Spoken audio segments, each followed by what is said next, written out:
Mm-mm.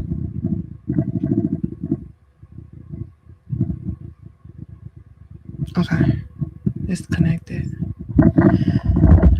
What up, y'all? What up? We just doing something real random, per usual.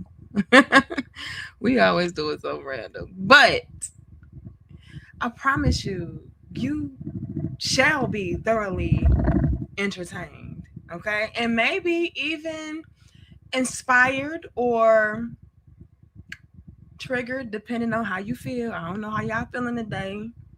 Um, and I did send my husband the link, so he may be joining us shortly. But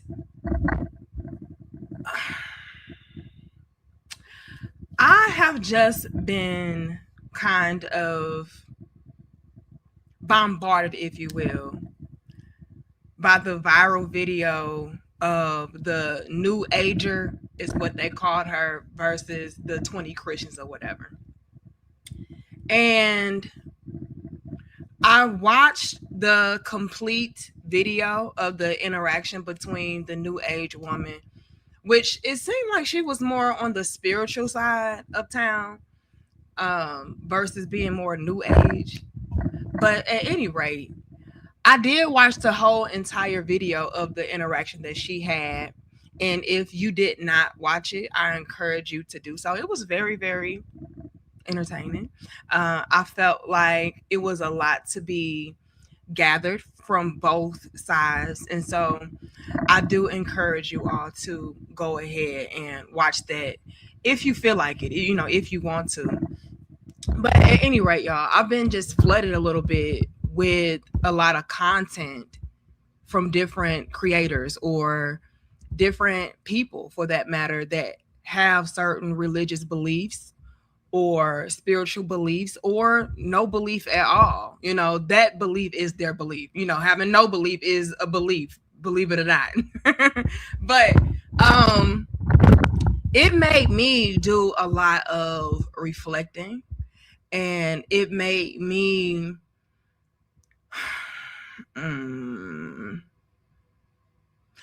I want to watch my words, because I don't want to offend anybody.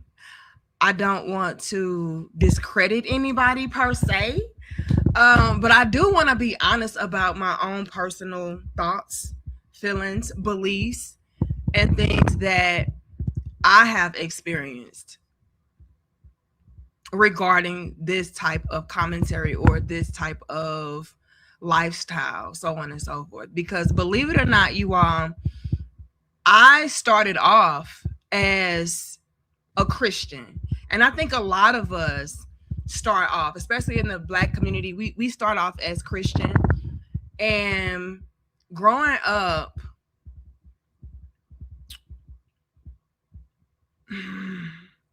again, I don't mean to be offensive, but growing up, you all, I was a Christian, due largely in part to being afraid. It was something that was kind of instilled in me to fear God and not question God and not question, what the religion entailed or what it was about. And so, in a nutshell, me personally, from my own personal upbringing and experience, I was religious, or I was a believer, due to my parents or my family being a part of that religion and indoctrinating me and instilling it into me to be a part of it as well. And a lot of it was fear-based. It was like, believe in this or you're going to hell. Do this or you're going to hell. And so I believe that could be a lot of our origin stories. And some of us, due to again, you all, I'm just unpacking this in real time, so y'all gotta forgive me. And like I said, I do not mean to be insensitive to anyone, but I believe that maybe due to a lot of us being fearful, or a lot of us needing a place to belong, we stop questioning certain things, or we just fully accepted certain beliefs or certain traditions, certain cultures just because.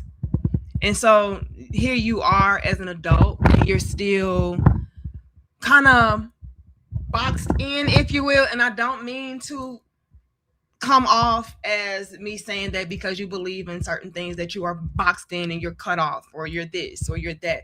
I'm just, again, unpacking in real time from my own personal experience and perspective, and just telling y'all raw, unfiltered, uncut, how I'm unpacking and digesting everything. But I do feel like a lot of you are who may be believers, I believe you are only believers because of you being forced by fear to believe and practice certain things, or because you are just so ingratiated into the culture or into the religion or into the tradition that you don't feel it necessary to branch out and try to expand or explore different parts of who you are, or different parts of the world, or different parts of other cultures and beliefs and systems. And so you're just that by default. Now, while I am going to do my best not to come off as judgmental like a lot of y'all are, okay, we all damn judgmental to be honest, but at any rate, although I am going to try to come from a place of being respectful and being understanding and being quote unquote open-minded, I'm also going to be real enough to acknowledge the fact that I do have certain biases, and I do feel certain things in regards to people who may be of a particular religion or background and belief system. And a lot of it does stem from how you all have treated people such as myself. And a lot of you all could be questioning like, oh, well, the nigga, you're talking in past tense like you're no longer a Christian, so what are you? And if I had to dumb it down to something, because really I don't practice anything, but if I had to just put a title on it, I would describe myself as an omnist, I believe is the term I would utilize, because I do feel like when it comes to different religions and different belief systems, that there is truth in all of them. I believe that there are certain things that you can take away from each belief system, each culture, each spiritual practice, each religion, and be able to find something that resonates with you, that you can apply, that could be helpful and beneficial to you in your life and the people around you. So I would describe myself as that. But would I say that I am a Christian, or do I believe in Jesus, or do I believe in God and all that? I really don't, and just to give you all a little bit more background on how I became to be who I am today. Like I said, I originally was brought up in the Christian faith, if you will, by people, to be quite honest, really didn't practice the belief system themselves. If like, just from me observing, and I'm speaking from my own personal perspective, but I believe it's called an omnist. Let me make sure I'm using the terms right. This how much I don't practice the shit. Okay, I don't subscribe to nothing so much so that I could even be referring to what I would classify myself as something that is not even not. Okay. But yes, omnist, OMNIST. Okay, it's a person who believes that all religions contain elements of the truth and value. Instead of following one specific faith, an omnist respects all spiritual paths and views them all as different human ways to understand a single universal truth. I believe that right there would really encompass who I would describe myself to be. But like I going back to how I even came to be a quote unquote omnist. I grew up in a family, black family, to where they would call themselves Christians. I had grandmothers that were heavily into the church. All of that, and I'm sure a lot of us could relate to that being a part of our upbringing or our past, right? But when it came to my immediate family, I wouldn't say that they were diehard Christians like that, though. You know what I mean? Like, they would say that they were Christian, or they would say that they believed in this, or they followed that, and you should do this as well. But when you really analyze them, it's like, no, you're an alcoholic. Okay, you are an adulterer, you are a fornicator, you are a thief, a liar. Like, it's just so many things that would contradict them saying that they are Christian. And that was something very early on that, as a child even, I would pay attention to and say, well, how are you this when you don't do that? And then you will be met with the whole, oh, do as I say, not as I do. And, oh, don't question God, when you start to ask questions like, well, where did God come from? If God created us, who created God? Like, when you do that, it's like, oh, it's like blasphemous. But at any rate, I still followed that faith because I was forced into it, pretty much, by saying, oh, if you don't do it, you're going to go to hell and all this. And also, fear. But as I got older, I would really say it was, and this is why I ain't gonna say a lot of, but this is kind of why, and there's no shade to my husband, shout out to my husband, okay? But I'm pretty sure if you would ask people in my family who really did not know my husband, or who were just looking from the outside in, I'm pretty sure a lot of them would say, oh, he brainwashed her. He's the devil. Like, my mother has actually told that to me about my husband, which is why, like, me and my mother already had an estranged relationship. But when she started attacking my husband and my marriages and things of that sort, that's when it was really like, okay, I got to cut you off, you off your meter. Okay. But it was really when I met my husband. Now, before I met my husband, though, my brother, he would ask me certain things, and he would say certain things. And I believe at that time he was maybe questioning certain belief systems and trying to find his own path and find his own way and things of that nature. And with him being enlightened in certain regards, I believe he was also trying to provoke thought within me to get me to maybe see certain things from a different angle or a different perspective or point of view. But me being a die-hard, but I really wasn't, but me being a die-hard Christian, to where I was like, oh no, you don't question this, or you're a demon if you're talking like this, or you're the devil if you don't believe. I was really, really in my bag of, oh, Joseph must be, he must be on some demonic shit, because why is he trying to ask me this or make me question this and this, that, and the third? But I would push back and say, oh, well, God is just going to reveal himself to you in this way. And so maybe he's making you question these things so he can bring you back to him, whatever. But I will say that my brother was the first introduction to me kind of opening up my mind a little bit. But when I met my husband, that's when I really had a shift in my thoughts. And what I could always appreciate and respect about my brother and my husband, they never forced what they believed or what they did not believe on me.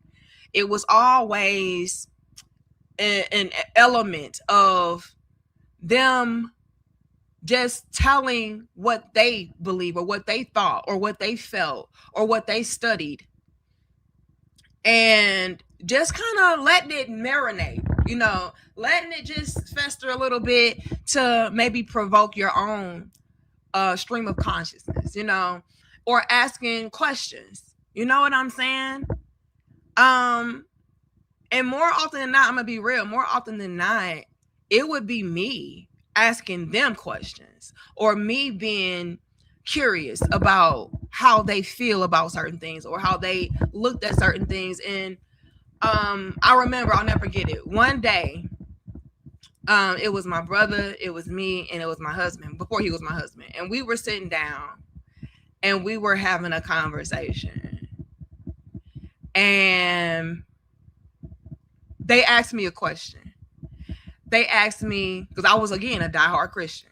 And they asked me a question. I was like, so why do you, he said, it was something along the lines of, I believe it was my brother who asked me this. He said,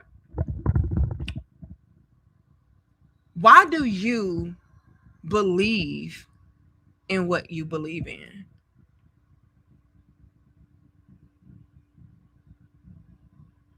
And I sat there with it, right? I sat there with the question. I'm like, damn, why do I believe in what I believe in? And what came up was, well, it's, because God is the way, Jesus is the way, it's the Lord and Savior, this, that, and the third. It's like, okay, you're saying that, but why do you even feel that? And so I sat with it again. And I said, well, damn, it is kind of because of what I was taught. Like, my mom taught me this. My dad told me that.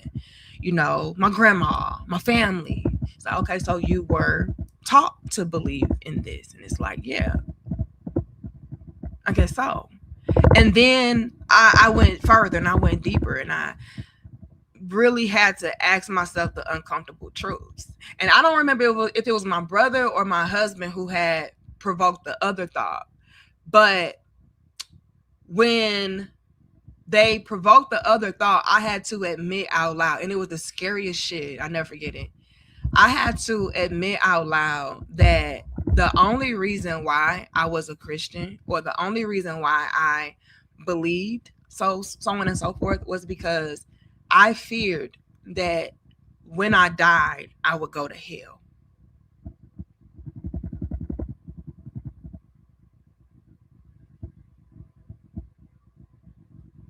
And they both just kind of looked at me and said, okay, so, well, then you believe out of fear then. Like, it's not really genuine.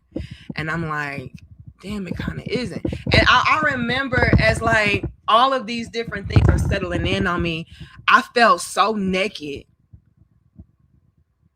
in the worst of ways. Like, I felt so naked because now it's dawning on me, like, bitch, you really don't believe in this shit. Not calling it shit, but I'm just saying, I'm just speaking. It dawned on me, like, you really don't believe in this. And I remember my brother going further, and he said, so based upon what you are saying, because we had a whole dialogue about this, like, I was really fighting tooth and nail, like, no, like, God, Jesus is the Lord and Savior, and like this, that, and the third. I was really going hard on it. But my brother has said one thing to me, because we had a whole dialogue about the whole back and forth. And he said, do you not know that if Jesus or God or, being a Christian was real, or it was the one and only way, he said, don't you know that if you died, you would go to hell still anyway?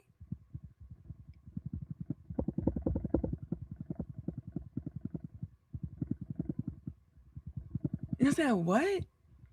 He said, no, listen to what you just said. He said, you just said that the only reason why you really believe is because your family forced it upon you, okay? And you're only following it out of fear of not going to hell. So you're not even really following the doctrine how you need to. You're not really following the lifestyle how you need to. Like, you're really just doing it out of fear. So that makes you somebody that is still not a real devout Christian. That still makes you a sinner. That still makes you fake. And so God would judge you based off of that, and you would still go to hell. And I'm paraphrasing, but that in a nutshell was what my brother like told me. I'm like, damn, you right. Like, even with me professing the fact that Jesus is the way, you know, and being a Christian is the only way to go into heaven, and this, that, and the third. Blah, blah, blah, blah. I still didn't follow or practice how I needed to, you know, and if somebody were to really question me and my belief, it would really be fear-based. And so how much of a Christian are you, or how much of a believer are you if you're only doing it out of fear of being wrong when you die and be like, damn, I should have been a Christian, but you still wasn't a Christian though. You know what I'm saying? But that night, I'll never forget it. That night is when I felt like the whole world was just kind of like caving in on me. And I felt so exposed. I felt so naked. And my husband, he said something. And it was to the effect of asking me again another question. And I said, damn, I think I was only a Christian because I didn't want to go to hell. And I felt like it was something outside of myself that could protect me or save me. And that gave me comfort. And so I'm saying all these things out loud. And the more I'm saying it out loud and I'm really being honest about where all of my beliefs stem from and how I really feel and how I'm really operating, I just felt so exposed, y'all. I'm like, damn, where's my covering? I just feel like I didn't have no covering. Like, it was the most frightening experience. I'm not going to lie to you, because when you do have Jesus, if you will, as your savior and as your protection, it does kind of shield you from your dark thoughts, if you will. Because like, oh no, you know, God, that's the devil. Like it gives you an opportunity, or it gives you room to blame something else, or to direct the power to something else outside of yourself. That way you don't really have to take accountability, or you can feel like something else is going to fix it for you, or something else is going to help you. And so when I'm saying all these things out loud, like, I really felt naked. I felt scared. I felt vulnerable. I felt afraid. And I was like, what the fuck is happening?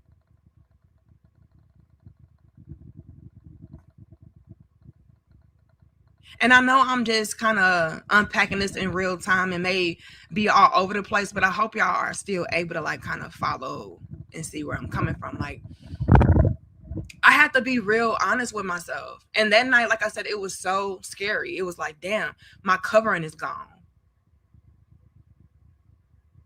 I can't say, oh, Jesus, protect me. Jesus, save me. Jesus, fix it. I had to take responsibility for myself. I had to look out for myself. I couldn't call on some outside source to come through and rescue the day. That was scary as fuck. You know, and I think the other scary part was taking responsibility for the quote unquote bad things that happened to me, or that I was going through. I couldn't say, oh, the devil did that. I couldn't say, oh, you know, God just tested me. It's like, no. Are there a lot of things that are out of your control? Shit, yes. I would say majority of things are out of our control. However, did you contribute to X, Y, and Z happening? Or was your response, how did you respond to it, that could have had a domino effect to the outcome or to your current situation? And at that time, y'all, I was going through a lot of shit. I was damn near homeless and shit. Like, it was a lot. It was a lot, y'all. And so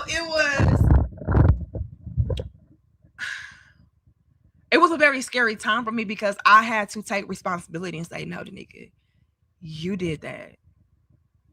You responded that way. You,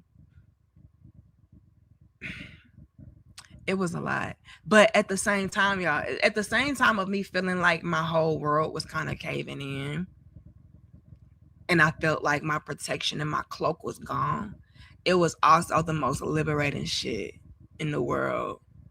Because, and I believe it was my husband who said something along the lines of, no, you are the master of your own universe. You are the creator of your own life. You know, you can change whatever it is that you want to change. You can shift whatever it is that you want to shift in your life. You don't have to wait on a pie in the sky. You don't have to wait on somebody to rescue you. You don't have to wait on somebody to fix it. You know, nobody has the power outside of you to make or break you. So it was also something that was very liberating and freeing when I had the mind shift of, oh damn, Danica, you can make this something else. Like, you don't have to be a product of your circumstances. You can shift your reality.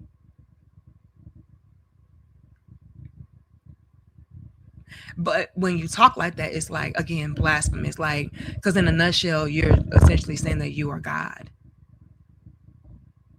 And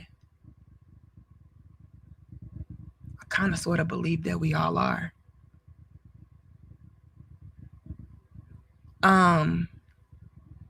Because if we are reflections of God or extensions of God, or God made us in his image, like, how are you not? You know? But that's just a little bit of the background of how I, came to be. And it was very Ziploc bagged, straight to the point, microwave analysis, or, conclusion of how I reached where I am. I ain't gonna get into all the needs and greets, but at the end of the day, I am in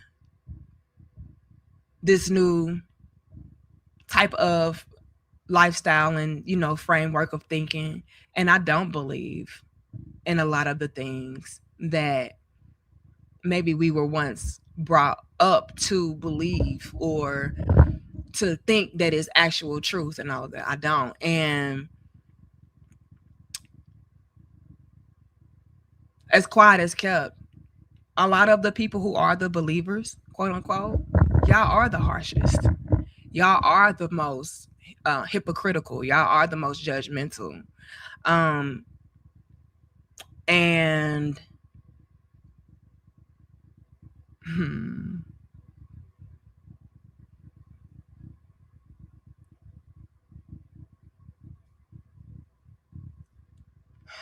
do I want to go there? I'm gonna go there. Like I said, I may piss you off.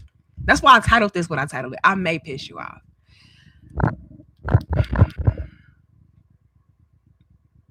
And I really don't believe that y'all even believe what the fuck y'all be talking about. The same way that I really didn't believe what I was talking about when I really peeled back the layers, and it was all stemming from me being a part of certain traditions, because that's all it really boils down to. I feel like a lot of it is tradition based. Y'all are Christians because y'all grandmas was Christians. Y'all are believers in Jesus because your great grandma and great grandpa taught your mama or taught your grandma to be that, and so now you that. Like, it's very cultural, it's very traditional. I don't think that it really stems from you actually being a devout believer like that. I don't. Which is why a lot of y'all can be so harsh and judgmental and hypocritical, because it's shaking your very essence and your very foundation of what you are, quote unquote, standing on. And so a lot of y'all can get triggered in that way. It's like, oh damn, no, you just a demon. It's just the devil operating through you, because, like, no, you're triggered and you're upset because your foundation is being shook. And you are having to come to terms with the reality of maybe what I've been taught to believe, or maybe what I am believing is out of fear. Maybe it is out of needing somebody to come through and save me and rescue me. And I don't want to have to take responsibility or accountability for my own life. I want to be able to blame it on something. I want to be able to have some kind of cop out. You know what I'm saying? Uh oh, my husband just texted me. He said he getting ready to get on. Hold on. Okay. Lord have mercy. I don't know what he getting ready to say. But I do believe that a lot of you believers, Christians more specifically, I do believe a lot of you are, not all, because I've come across a lot of solid Christians as well, and I've also come across some really wonky people who are not Christians at all or non-believers, and y'all full of shit too. So it's levels to the conversation. However, I'm gonna be real. From my own personal experience, it is the people who call themselves Christians who are just the most nasty people I've ever encountered. And like I said, I believe it's because you are fearful that your foundation is being shaken. And when people question your foundation, it's like, oh shit, because you really don't believe it. Or you really are not as strong in your faith that you try to portray. Because to me, and this is just from my personal experience and observation, it is the people who are really about what they talk about. They're not gonna be really too moved, or I don't even really care too much about what you got to say. It just is what it is. But when you got to go out of your way to bash people or go out of your way to judge people and convert people and all of that, like, to me, that speaks to something not being solid or not being secure. So much so that you have to convince other people to believe in it. That way it can further solidify your belief in it. Me personally, I don't give a fuck. I don't care if you rock with me or you don't. This is just, it just is what it is. But for you to have to try to convince somebody or try to make somebody believe in what you believe or be what you want them to believe, I think that stems from something deeper. I think that stems from you, like I said, being insecure in your own belief system and you needing supporting factors, whether that be other people, whether that be other communities, whatever, to further, like I said, solidify your stance. And I hope that makes sense, but if it don't, it just don't. But yeah, y'all, a lot of the Christians that I've come across, y'all are so full of shit, and I'm so sorry about it. Okay, y'all cherry pick everything. And you're just not a real reflection of what you claim to be. You're just not. And a lot of you all would, like, when somebody calls you out on it, you twist it and you spin the narrative of, well, nobody's perfect and we all fall short of the glory of God and this, that, and third. And so if you believe that, then why the fuck you judging me then? You know what I'm saying? Or y'all will try to make what you believe in be truth, but then when I come through and say what I believe in or what I don't believe in, then it's false. Or your Holy Spirit can be the way, but my Holy Spirit is the devil or demonic. Hey, my lads. And what's happening? What's happening? So we're just having a conversation about religions and believers and quote unquote non-believers. And I was just going into my whole spiel of hold on. I was going into my whole spiel of how I came to be what I am today. And I was also getting off into how I personally believe that when it comes to the most religious people, they are, excuse my French, the most full of shit and the most judgmental. And I really don't have the best of experiences with people who claim to be believers of Christ and so on and so forth. But enough about that. Did you want to chime in? Because I know you are limited on time, and you don't kind of want to ruffle too many feathers. But just chime in if you want to, whatever you want to. I mean, it had to be some specific questions or something. I don't know where y'all at in the particular. I ain't about to.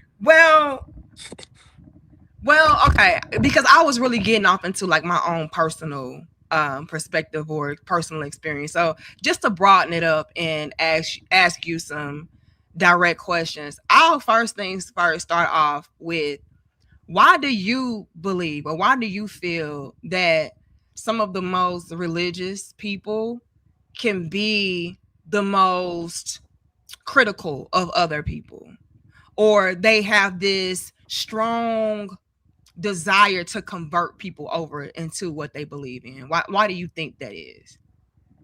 I mean, first of all, I really actually don't think that they are the most critical, or I think Oh, it's a level playing field. I actually have terrible experiences with pretty much all facets and all groups when it comes to facts. that. And I I I agree. feel like that's more of the norm than just pinpointing it on one group. When you're a part of any other group, I feel like that's kind of the norm. For one, to view anybody that's outside of your group as like a threat to what you got going on, to your belief system, to your truth. So I feel like most groups operate like that. Okay, I feel you. However, would you agree that when it comes to maybe people of the Christian faith, more specifically, that they could be a little bit more aggressive or intrusive with Nope. you? Don't. Okay. No. Well, that's my experience. So, okay, go ahead and tell yours. That's why I say all this stuff is based on personal experience. So that's why that's why these conversations are a little nuanced. Because obviously, if that's all you didn't experience, then of course you're gonna view it like that. But that don't make it a universal fact. That makes it a fact for you. But like I said, I've had all of those experiences. You name a group, I done had those type of experiences with them. The spiritual folks, atheists, Christians, Muslims, Israelites, I could Moors, anybody, you name a group of people, I done had the same type of experiences that you are talking about with them once they found out that I didn't rock with what they were saying and the way that they judged me for not rocking with it. Matter of fact, some of the people in the spiritual community, once they found out that I don't really rock with what they saying, I feel like I got judged more by them, to be for Mm. real. So you felt like people of the spiritual community were a lot more judgmental than even people like that are Muslim or Christian or Hebrew Israelites, whatever. Like you felt like the spiritual community Right. is And more. part of why I felt like that is because of the way it was their tone, I guess. It came from a condescending place because they felt Mm, like they didn't left this religion, and that it's like they felt like they was just better than, for one, they felt like they was better than the religious folks, and then it was just that, I guess, that attitude and energy carried over to conversations they would have with everybody else, and I didn't like that energy. So it's like the moment they would find out that I don't necessarily subscribe to whatever it was that they were talking about, like it came from a judgmental standpoint, and then I would ask simple questions like, give me the evidence about what you're talking about, and they get aggressive. Those are some of the worst people. When I ask the people from that community, when I ask them for evidence and mm. to show and prove what they talking about, in my experience, those are the worst ones. I mean, Okay. at least a religious person gonna tell me something like read the Bible or something. But the people that be talking about the universe, Disney, when I ask for evidence, that has been my worst experience as far as asking for evidence for something that was told to me that I didn't necessarily rock with. That group of people, I asked them for evidence, and it's almost like I might as well just talk to this wall. And they get very angry when you ask them like, "What was your source? How do you know what it is that you're saying?" That's very interesting. Um, and maybe I would have a different experience to your point with somebody who is more of the spiritual background because maybe I would be more in alignment with what they would say. It's called confirmation bias. We like that with all the stuff that we fool with. So you gonna see more of the good stuff before you see any of the bad stuff that's going on with somebody that calls themselves spiritual or something that you align with. So that's Mm, how it goes. So that's why I remove myself from all of that. So I'm not like when I'm talking to all of them, like all of when Bruce Lee say empty your cup, that's how I had those conversations. My cup is empty. I'm not leaning in any direction. So that's why I'm always asking for the evidence. That's why I'm always asking for the sources because I'm not leaning in any direction. My cup is empty. And so a lot of times when you start asking people for evidence, no matter what group they come from, all groups get kind of offended unless you're talking to somebody that's like just real devout and honest. Like a lot of honest people, they not gonna feel any type of way. But for the most part, man, you ruffle feathers when you just ask for simple evidence about whatever it is that they are claiming to be true. And asking for evidence should not be considered a crime, but like it literally is. So when you tell somebody something, they say extraordinary claims require extraordinary evidence. So if you give me a claim, you should be able to provide me with at least some source of some sort of how you got to that conclusion. And again, a lot of people in that community, I have a problem with them when I ask for sources or evidence or to show and prove. Okay. Because a religious person, again, I know what they're gonna say. So that's Mm. kind of wise. I know that they're gonna tell me either talk to whatever God they believe in, or it's in the Bible or the Quran or whatever holy scripture they subscribe to. So I know kind of what they are going to tell me. But the people of the spiritual community, and all I'm asking for is simple evidence. Like it's not like I'm saying you're wrong. It's not like I'm not saying that. I literally, if you tell me something, I'm gonna ask you, how did you reach that conclusion? Okay. So to that, would you say that a spiritual person more so goes out of their way to try to convert you though? And force what they are believing down your throat more than somebody that is more religious? Like I said, based on the conversations, I would say yes. Really? Yeah. In what ways? What What does that look what like? I'm trying to this is what I'm gonna say, and this is the best way to kind of say this. Hmm. The spiritual people made a religion out of spirituality. That's what has Hmm. happened. That's literally what has happened, and that's the same thing. Like they say it all the time. We become what we criticize. So a lot of Hmm. people from the spiritual community they got did dirty by the religious community. You know, they didn't have this upbringing, whatever, and whatever happened to them, and they feel some type of way about religion. So they disconnected from it, and then they went over to the spiritual side. But the stuff that they were criticizing that came from that side, a lot of that they brought it over to the spiritual side, the spiritual community. I witnessed it a lot, and so it's Hmm. almost like it be the same thing, the same energy. I Like prime example is just the substitution for God for the universe. Like that is Mhm. the convert. That's the conversion. That Or would be where they would ancestors. any of that. Okay. That when somebody feel like when I tell people I don't necessarily believe any of that to be like that's not my reality. Like I don't believe the universe is specifically favoriting me. Like I don't subscribe to that. That'd be the same as if the religious person when they be saying stuff like God got me this, that, and the third. So when a spiritual person speaks like that when it comes to the universe, I don't believe that. I don't believe that at all. And that goes to our this innate desire we have to feel special. So like Mhm. you just went from being religious and feeling special when it comes to your God, now you just substituted that with the universe. So that's just that feeling, that innate desire that we have to feel like we special. I don't necessarily subscribe to that. So when you start speaking like that to me, then I'm gonna ask. First of all, I'm gonna ask you to really prove that, which you can't. There's no way that you can literally prove to me that the universe is singling you out and you the favorite of the universe. That makes no sense. And it's like we don't have to put that on the universe. The universe literally is just what it is. And we didn't make the universe a deity. And so then now that's where the conversion comes in because when I talk to them, they can't believe that I believe that. And so it's like that's real simple to me. I don't The universe to me is the universe. I don't really have to deify the universe. I don't have to be like, yeah, the universe looks out for me. The universe does this. No, I don't have to do that. I live perfectly fine without viewing life that way. But again, when I express that thought, that sentiment, a lot of people from that community that can't fathom that I'm saying what I'm saying. and they feel like they almost feel like it's what they call it, like an axiom, like a self-evident truth that the Mhm. universe is like whatever like what they're saying about the universe. They feel like it's a self-evident truth. Like they feel like if you do these things and speak these affirmations, act this way, then the universe will single you out and favor you. Like they feel like it's like that. At least the conversations I done had, and I'm like, nah, I don't necessarily see it like that. Hmm. Okay, that's very interesting because my experience has been the opposite.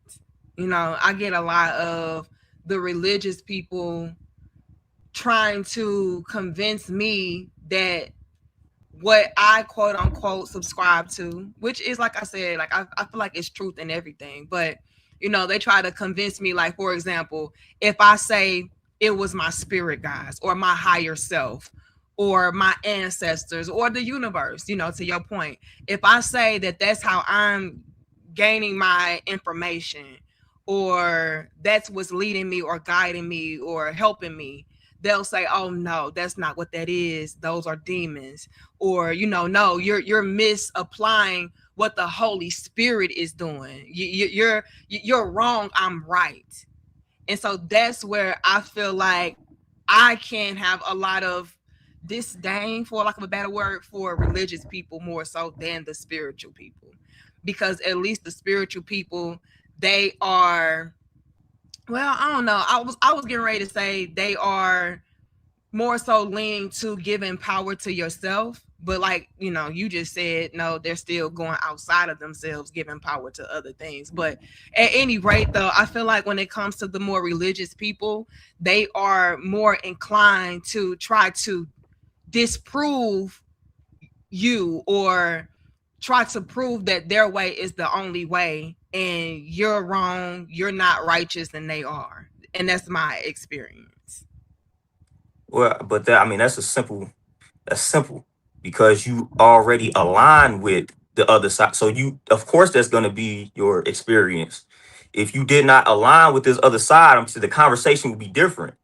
Like if you go into a conversation with somebody on the spiritual side, you don't agree with them, that side is going to come out when you don't agree with a lot of what they are saying. The side is going to come out. I not only have I personally been a part of it, but I would see it online when you got some of them dudes that'll be saying stuff. We didn't seen a lot of the fall of some of these individuals, and they would be on there saying some of the things along those lines, and it'd be like one or two people just asking them like, "Hey." Like, well, or not asking them, or they might disagree with it, or ask them for a source, and they just start going off, start sounding real arrogant, condescending, and all that. Yeah, but I think, okay, so let me put it like this. I would say that my experience has been the more religious people just being way too pushy with what they have going on. That's been my experience. Like they automatically assume that because you are black or because you grew up in this area or whatever, that you're going to subscribe to what they're subscribing to. And so they start to say certain things or do certain practices that maybe I don't agree with or I don't want to do, but because you automatically are assuming that, oh yeah, you black, so you gonna subscribe to this, you do it. And it's more out in the open. I feel like they're more out in the open and pushy when it comes to their beliefs, more so than a quote unquote spiritual person. Because a spiritual person in today's time, especially with it being more socially acceptable for you to be religious, they kind of hide who they are. You know what I'm saying? I know a lot of us may have people in our families, or maybe you are that person where it's like, okay, let me not reveal that because I know how they feel about, you know, having an altar for the ancestors or having tarot cards or, you know, whatever. So let me not even say nothing. But when it comes to the religious people, I feel like they live a lot more out loud and bold with what they have going on, which can be a little bit pushy and abrasive and a little intrusive. See, that's what I once again it goes back to personal experience. I didn't been there, done that. I mean, you know firsthand I've been there, done that with religious people, religious groups. And is I mean, obviously because that's the mainstream belief. Like majority of people are going to hold some sort of religious belief. So that's why they are able to be bold with it. So of course that's understood. But once you get into an environment to where that's off the table, and you talking to these spiritual people. Now, this is the aspect I'm coming from. When they are comfortable, when you are in that environment where these folks are comfortable and they feel like they can have these type of discussions with you, that's when the true colors come out. I don't care about the people hiding and being in the closet. I want to know who you really are, how you really feel. So I know how a religious person feels. I respect that more. So if you in the closet, I actually don't respect that. You know what I'm saying? So I respect the person that's out in the open bold. Now I know exactly how I need to address you and how I need to have a conversation with you. So again, I'm talking about the spiritual people that are bold, that are willing to have that conversation. That a lot of times you start seeing them true colors come out when you have those conversations and you don't agree with them. That's what I'm speaking on. But I already know why the religious thought is like that. Because again, mainstream wise, like it's some everybody or not everybody, majority of the people hold some sort of religious belief. So of course that's going to be, that's the momentum. So of course they're gonna be more bold than people that don't profess that. Mm.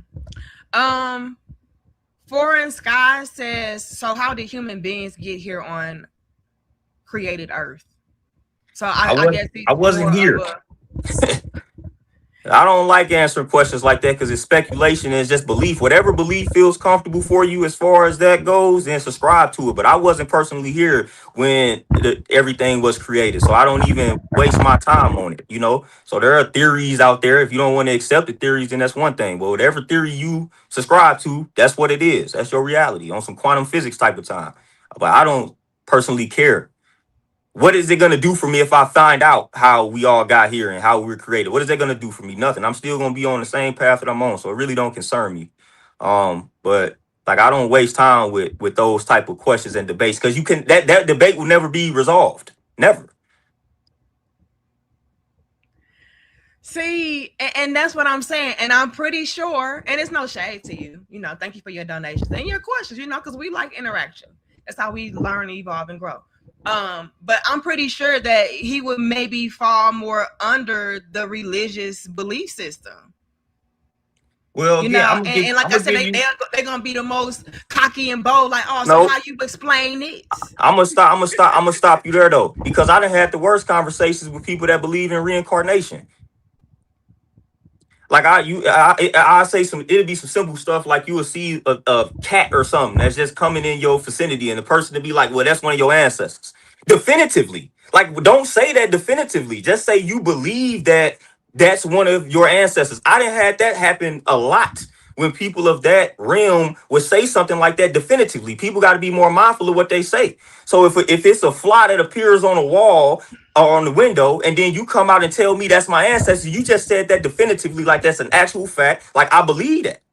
And so I get that from a lot of people of that background. So it's not just the religious folks. I'm telling you, when people are comfortable and they feel like you open to what they got to say, more of that comes out from other groups. Mm. So it ain't my fault that That's they in the closet. That's on them. Like, you know what I'm saying? It ain't, I don't really care about you feeling like you can't be yourself and speak. That's on you. You need to get over that and speak your truth. You know what I'm saying? But mm. once they do come out and speak their truth, you start seeing some arrogance. You start seeing all that. You start seeing and hearing it. Once they feel like they can have them conversations with you, you see a lot of people are really not as objective and open as they profess to be. Okay, that make a lot of sense. So what you're essentially saying is maybe I have my perspective on religious people versus non-religious people because the non-religious people feel more, I guess, inclined to be quiet and not be so vocal about who they are and how they really feel, opposed to a more bold religious person who's going to be out in the open. And so it can give off the illusion that they are the more cocky or they are the more, in your face, bold groups, when in all actuality, it could be something that applies to all of us. It for sure applies to all of us. I mean, it don't matter the group though. It's not even just to be talking about spiritual people, atheists, anybody, people from the science community. It's just wherever you go, wherever I've went, I found this to be a problem. Once they feel comfortable enough to have certain conversations with you. You just start to see the arrogance come out when you just start asking simple questions. Simple questions, like asking simple questions. When that causes a problem, that's a problem. Like when I just asked you to provide me with evidence or a source and you start getting angry, I gotta question what you got going on because that shouldn't be the case. And I've seen that with a lot of groups when you just asking them for evidence, just outside of the religious groups. But I get it from a religious standpoint because a lot of us then we didn't felt like we were betrayed by some of our like religious parents, grandparents, and things of that nature. Man, we was brought up in religious households under religious thoughts, and then we grew up, learned some things, and we didn't like what we learned, and we felt burned by that community. So I get a lot of times why we had that hostility towards that particular group. And those particular groups, like I said, you was around when I had a lot of hostility Mm-hmm. towards those individuals. That I don't harbor that hostility anymore like that, even though I don't necessarily subscribe to the lifestyle, but I'm able to chop it up with them and have better conversations with them now than I was able to in the past. That's simply because of like it really is not that serious for me anymore because I understand within all these groups you got a bunch of nonsense, and also within all these groups you got a bunch of honest people. Yeah. So if you're not one of the honest people in any of the groups, I don't want to talk to you. But if you are an honest person in any of the groups, I will have a conversation with you no matter your group. So that's how I be moving. And to that, I would say it's probably a lot of nonsense within us, because I gotta check myself as well. Um, because I just assumed that foreign skies was religion. He like, actually, I'm not. You know what I'm saying? So See, that's right. something I need to check within me. Like, okay, Danica, maybe you being a little judgmental and critical, and all of that. So yeah, but it That's says what I'm I'm saying. not religious.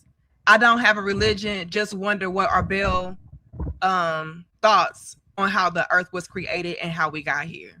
Yeah, Okay. and which I didn't necessarily view his question from a religious standpoint, but my answers to this type of stuff probably come off as harsh simply because I just don't really. Back in the day, I may have speculated on things like that, but I don't do it anymore because I don't want to. It just really don't concern me these days. I mean, we could chop it up about theories about how everybody think we got here, but at the end of the day, I accept everything as that a theory. And so I don't really even care about how we got here for real because I wasn't here. I'm here now, and that's what I focus on. And see, I could appreciate, and I do appreciate. Okay, I can appreciate when there are people that may be diehard believers or non-believers in whatever it is, but they can always be humble enough to admit I don't know, or open-minded enough to respect other people, other people's thought processes, other people's lifestyles. Like I can respect that. I rock with people like that. Like, and I know maybe you have people that are religious that you are cool with, and you are cool with them because they still respect your boundaries. They don't try to push nothing on you or force nothing on you, and they can be open-minded enough and humble enough to admit I don't know what I don't know. It's when you get all cocky, like, oh no, all I know is this is the way, and you're dumb, and you're lost, and you're going to hell, and you're demonic, and it's those people that I cannot stand from any group. But I will be honest enough to admit that I do see a lot of those characteristics and a lot of those personalities in the religious people. That's what I'm saying. Of course, I know. That's what I'm saying. I done had a lot of experience with that community as far as just like debating. So of course, I'm not denying that that's there and it's prominent, of course. But I'm just saying the community that you saying it is not as prominent is simply because you just said they in a closet with it. So again, the more like when you get these people to open up and you able to have them honest conversations, all of this type of stuff comes out, is what I'm saying. But again, they under the radar, so to speak, and that it doesn't come out. And then a lot of stuff you already right now you align with it. So you not gonna be going back and forth with a lot of them because you gonna align with a lot of the stuff that they saying. You got to see them in action with somebody that aligns with what something that Not even the Christians. You gotta find them in a conversation with what I would call like myself a skeptic. That's gonna be better than a Christian because I'm not coming from some indoctrinated standpoint.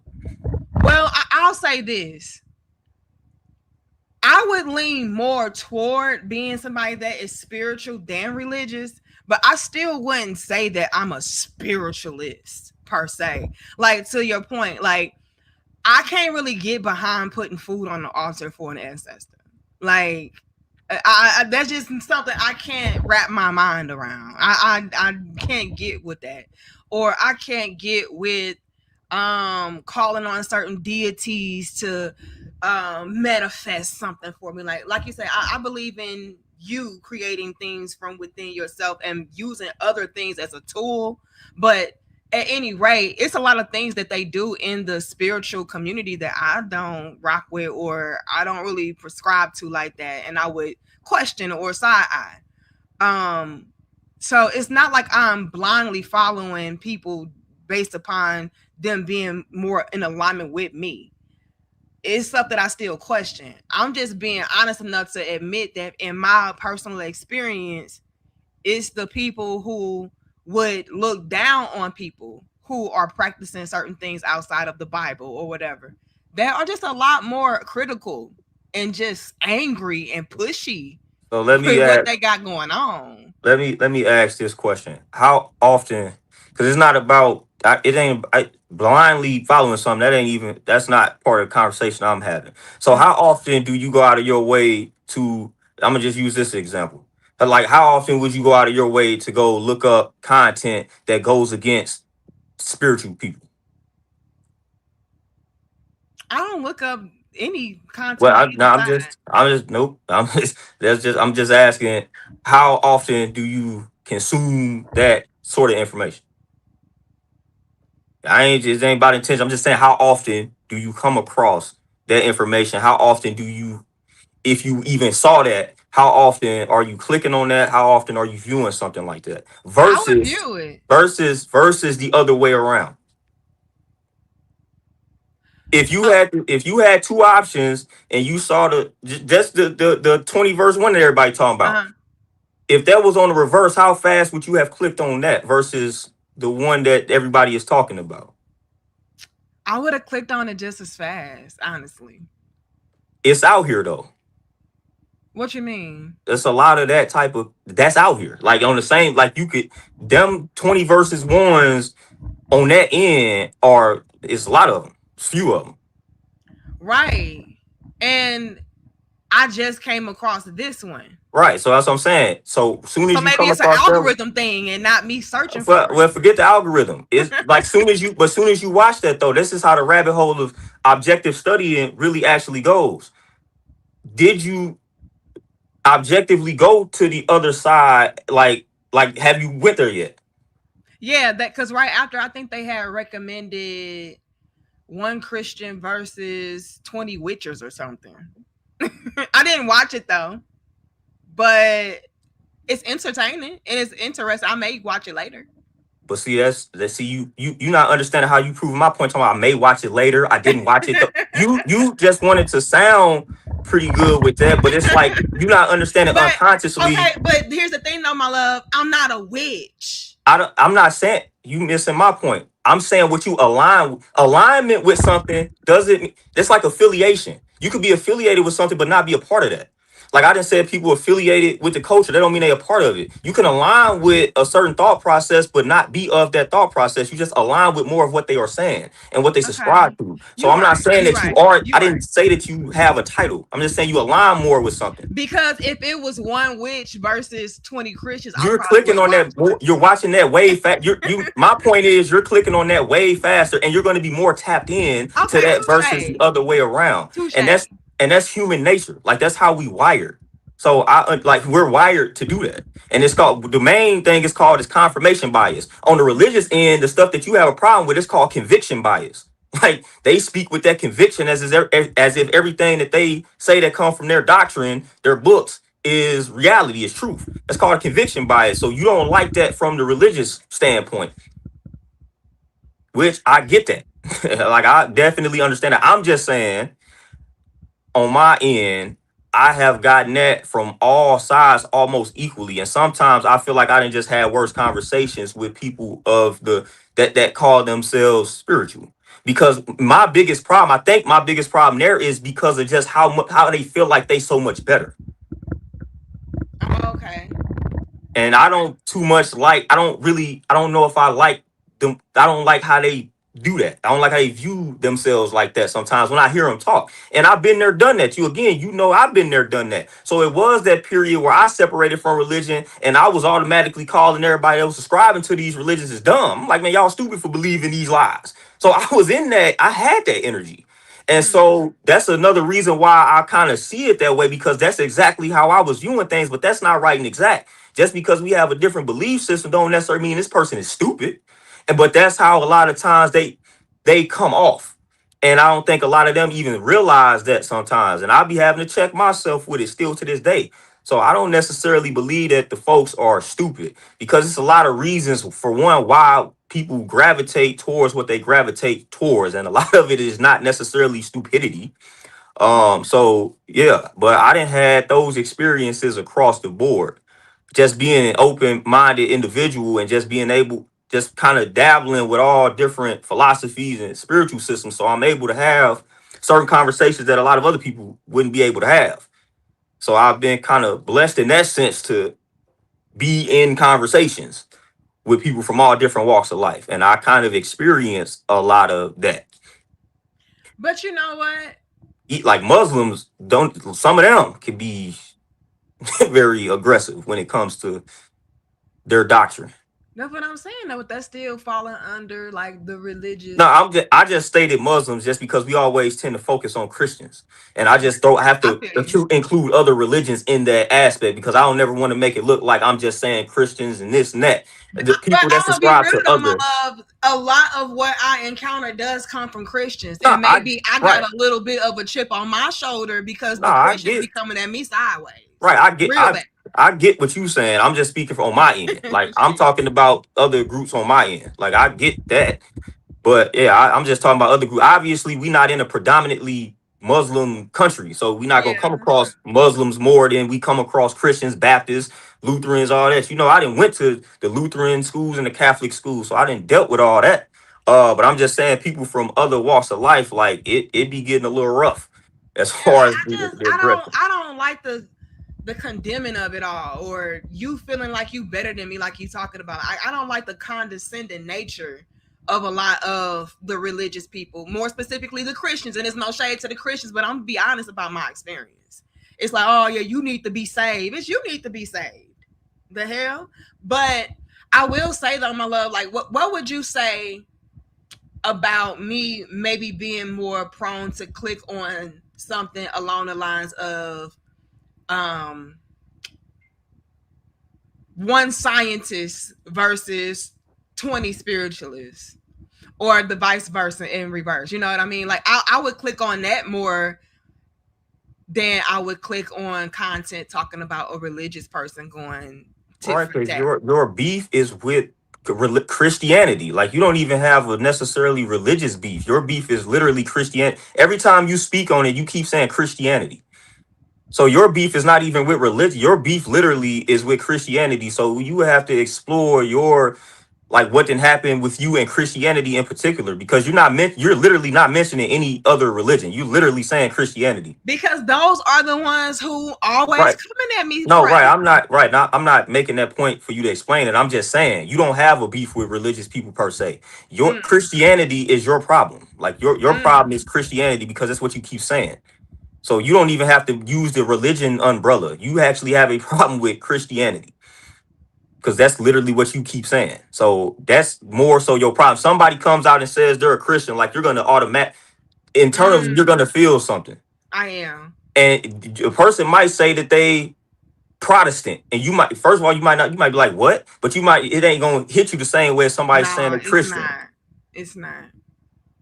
So that So I need is to unpack that. understood. I need to unpack that because you Christians done pissed me off. You know what I'm saying? But thank you again for it. It says this religion of Christianity has been beat into our heads since the white man's slavery. Maybe that's my problem. From them, and we pass it down to our own generation to generation. Maybe on a subconscious level that triggers me too, because I feel like it's a lot of brainwashing that took place with Christianity. But I mean, you could apply that to everything, but more specifically when it comes to Black people, I feel like Christianity did a number on us, and I feel like it really watered us down. It made us fear our own power. It made us be a lot more submissive and to be easily manipulated and controlled. And I just don't, like you said, I got to unpack my problem with Christians. It's the Christians.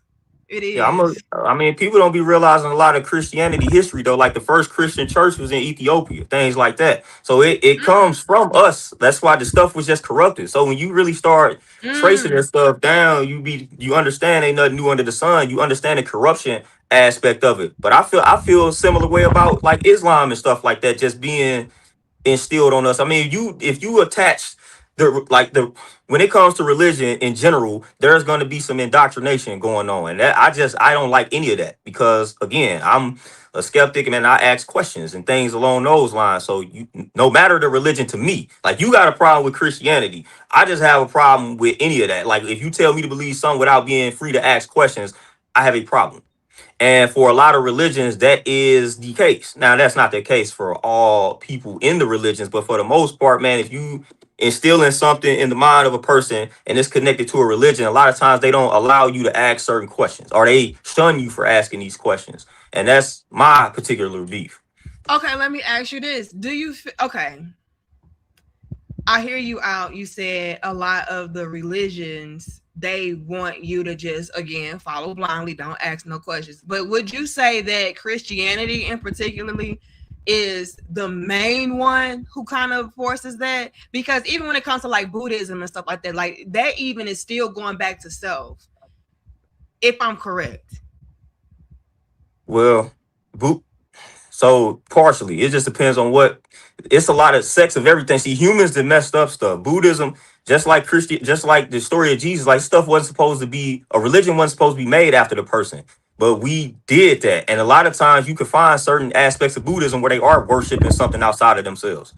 Just depending on the sect of Buddhism that you are referring to, because Buddhism is it's a lot of different denominations, I would say, under that umbrella as well. And so a lot of people don't be knowing that. Same with Christianity. Also, you got an underground version of Christianity. They not dealing with something outside of self, particularly. It's called Gnosticism and things like that. The Gnostic Christians, they literally say some of the same stuff that you would align with.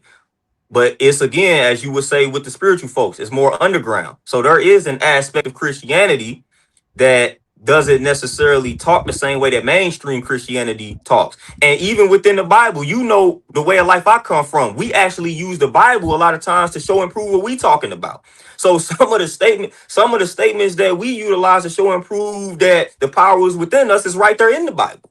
It's all about your perception and perspective. Mm. So Yeah. again, you can they do be on that type of time, but I mean, for the most part, sometimes when you actually crack open their books, that stuff is a lot of stuff in there is right and exact. It's just how you gotta perceive it that way. But a lot of them don't be knowing the doctrine. They don't, and they don't follow it. They don't practice it. Or if they do know it, they take it as literal. But I mean, I guess that's their prerogative to take it as literal if they want to. But I Right. So do. they either take it as literal or as you have in some other cultures, like they keep the best parts preserved for themselves, aka the truth. So they will hide certain elements of that book and they won't teach it to their congregation because it's the real truth. And they gonna teach the people the portions of it that they can teach that will allow them to still have control. Mm. And that's where the corruption and removing certain books from the Bible, like that's where all that stuff comes into play. Like, oh no, if we teach them this, then they gonna know that they a little bit more powerful than they actually are, than we need them to be. So they gonna remove that aspect of it. So you got that part of it. So that's why I question a lot of people that's in control when it comes to certain groups, as far as what they are teaching. Mm-hmm. So Some of it is let me have you put on your counselor hat, right? Based upon what I have told to you today, what would be your quote unquote, because I don't know, as a counselor, like, do you diagnose people, like, or do you like tell them about themselves, or is that something for them to unpack? Nah, I'm not. I don't. I'm not telling you anything about yourself. Now, if I feel like you have, if there's a diagnosis that needs to be attached to you, then I can take that up with my network of people, like the psychiatrists and all that that we are connected to, and we can make that diagnosis. But that's a last ditch effort. Like most counselors don't even be wanting to do that. But we gonna Okay, so lead you in a direction. I guess what I'm trying to ask you to do is something that maybe y'all wouldn't do, but I'm just gonna see where it lands. What would you say about me? Like, what would you summarize about me based upon what I told to you today? Like, what would be your analysis of, okay, this is what's going on with Danica I as mean, far as how she feels about religions and Christianity, and where would you say it even stem from or derive from, or is that something that I myself would have to unpack? I mean, of course you would have to do it yourself, but I'm just saying, also looking in with your counselor hat on, what would you break down about me based upon what I said today? I couldn't pinpoint where something stems from. I had to have more conversation. But the first thing, the most important thing is that you have a terrible relationship with Christianity itself. And that would be the first thing that would be explored. So I remove religion from the conversation, and I would have to ask you more questions about your experiences with Christianity and see exactly where it is that it stem. That's when I would find out where it stemmed from. But you have a problem, obviously, with Christianity.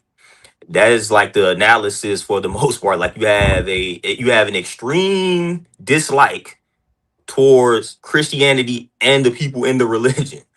Okay, so putting on your counselor hat again, what questions would you ask me to help me to unpack that? First, you gotta. I'm a type of person. I'm gonna either deal with the hero now, or I'm gonna go back in the past, and I'm gonna try to find out when did you first develop this extreme dislike for the group. Like, what was your first bad experience that you can remember, as it pertains to interacting with Christians or being a Christian, or if you were a Christian in the past, like what was your first bad experience with Christianity or Christians? That would be the first thing, if you can even go back that far. I mean, it wasn't that far back to go. Like I said, I said it earlier. I think a lot of it kind of stemmed from when I met you and me having to kind of unlearn and relearn certain things, and how I felt like a lot of the people that I loved and cared about were very judgmental and harsh toward you and your beliefs, and how that kind of impacted me and my own personal growth and in my own life. They started to say very harsh things. My mother in particular, like how I was brainwashed, and only God can help you with this, and you using your powers for all the wrong things. You know what I mean? So I think that's kind of where it started. People just being very judgmental and critical of you, and of me having certain realizations. So that's what I'm saying. So it wasn't prior to that. You mean to tell me you had no negative experience? I mean, I would question things because certain things didn't make sense or add up, but I was a kid, and so you just kind of taught, don't question God or don't question me, do as I say, not as I do, See, type you shit. did it right. So then you just make the mistake right there. You just kind of wrote it off because it's like I'm a kid. Like, no, that was a negative experience. You had Yeah. questions back in the day and they shunned you, but you writing it off like I was a kid. So it's almost like you just wrote that off like that was supposed to happen. No, that's your first negative experience. No, like when you was asking questions because you was curious as a kid, and they was like, don't question this, that, and the third. That was a negative experience, and that was stored in your subconscious. So then when you met me and all this stuff started coming out, that was just unlocked. And Mm. so that's a negative experience. When children are curious. So we all remember. I can go back to when I was a kid and I had some straight questions and mugs didn't allow me to ask them or they got mad at me. Man, I remember that. Like we kids ain't dumb, and those are our most impressionable years. A lot of that stuff sticks with us. That's when our brain is developing. Like those are the freshest years. So when you had those type of questions and you get shunned from them, shunned for asking them, that is your first. That's your first negative experience. Don't And never overlook that. Never skip past that and say, "Oh, that's just because I was a nope." That was a bad experience, and they should not have done that. That should not. As an adult, when a child comes to you with a question, you do your best to answer it, or y'all find out the answer together. When you shun that child, that's negative, mm, and don't you should never overlook that. I feel that. I feel that. But with me being a child, to my point I was trying to make a little bit, when you're a child, you really don't receive that the same way because it's like, oh, okay, well, maybe I just don't know and I don't need to know. Whereas when you're an adult, you're like, wait a minute, no, I should know this and I do have the right. So when I'm a child, I'm not really processing it the same way. And then with I knew what you was gonna say before. That's why I'm telling you. That's why I didn't need you to finish that. All of what you saying is negative.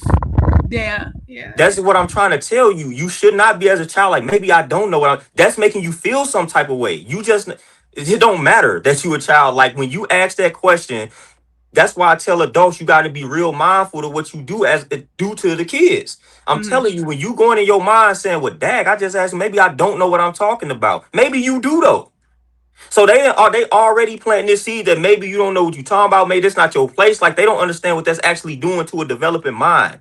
Versus if they approach that differently, you ain't understanding how that's impacting you until you get a little bit older. Like that's why that stuff felt some type of way when you felt like they was being judgmental towards me. That's inner child. That's that inner child being unlocked. This is Mm-hmm. connected to your childhood. This ain't got nothing to do with you just realizing it in that moment. That is stemming from the Mm-hmm. exact moment that you're talking about. That's why I didn't even need you to finish that because I knew where that was gonna go. I knew where you was going with it. That's why I felt comfortable enough to answer that. Like all those exact sentiments that you was about to express that was trying to convey this point, I already knew that, and that's my point. Those feelings are not good, and we need to stop doing that to children because they know a lot more than we give them credit for, especially when it pertains to stuff like that. And I've been reading a lot about like child psychiatrists and things like that when it comes to these heavy topics and how we just shun children or ignore their thoughts about it and how that affects their confidence, self-esteem, all these type of things as they get older. That's what I'm saying. And it starts with little stuff like what you said. Maybe I don't know what I'm talking about. After you done ask 10 or 20 questions as a kid and you get those responses and you start thinking to yourself, maybe I don't know. Now it becomes, yeah, I don't know what I'm talking about. And your confidence is shot. When you feel, Confidence is destroyed. I felt disobedient. I felt All of bad. that. Yeah. All of that. And so now that impacts you.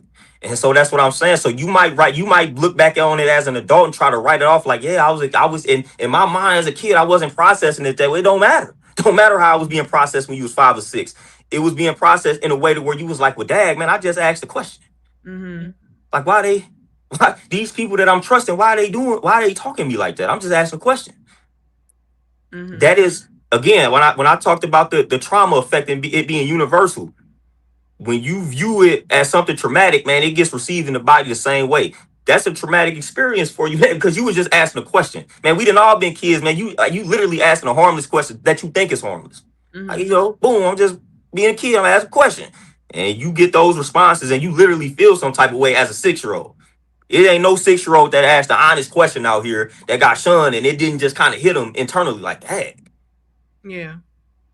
And that's And I think another thing that kind of like pissed me off, as I got older and I started realizing certain things, I think it was also a thing of me seeing just how much more liberating and powerful it was to take your power back and not give it to something outside of yourself, or how helpful it was to take accountability for your life and how it was turning out or not going so great. I wanted people to like see, hey, you have a lot more control than you want to give yourself credit for. And so here, take this and it's going to help you, because I saw how it was helping me. And so to get met back with, oh, that's not of God, or that's demonic, or that's Satan taking control of you, and this, that, and the third. Like, that was heartbreaking for me because I'm just trying to help. But on the flip side, maybe they feel like they just trying to help. They trying to save my soul. So it's just one of them things to where you just have to, again, be humble enough to be like, okay, my way may not be your way, and that's fine. Because I'm in a nutshell doing what they do to me. I'm trying to save them from themselves, and they trying to save me from the devil. But nevertheless, that was something that was also very triggering, because it's like, damn, here I am trying to give you the game. Like, look, this is what's going on. You are the devil. You are God. You know what I'm saying? You're creating hell right now.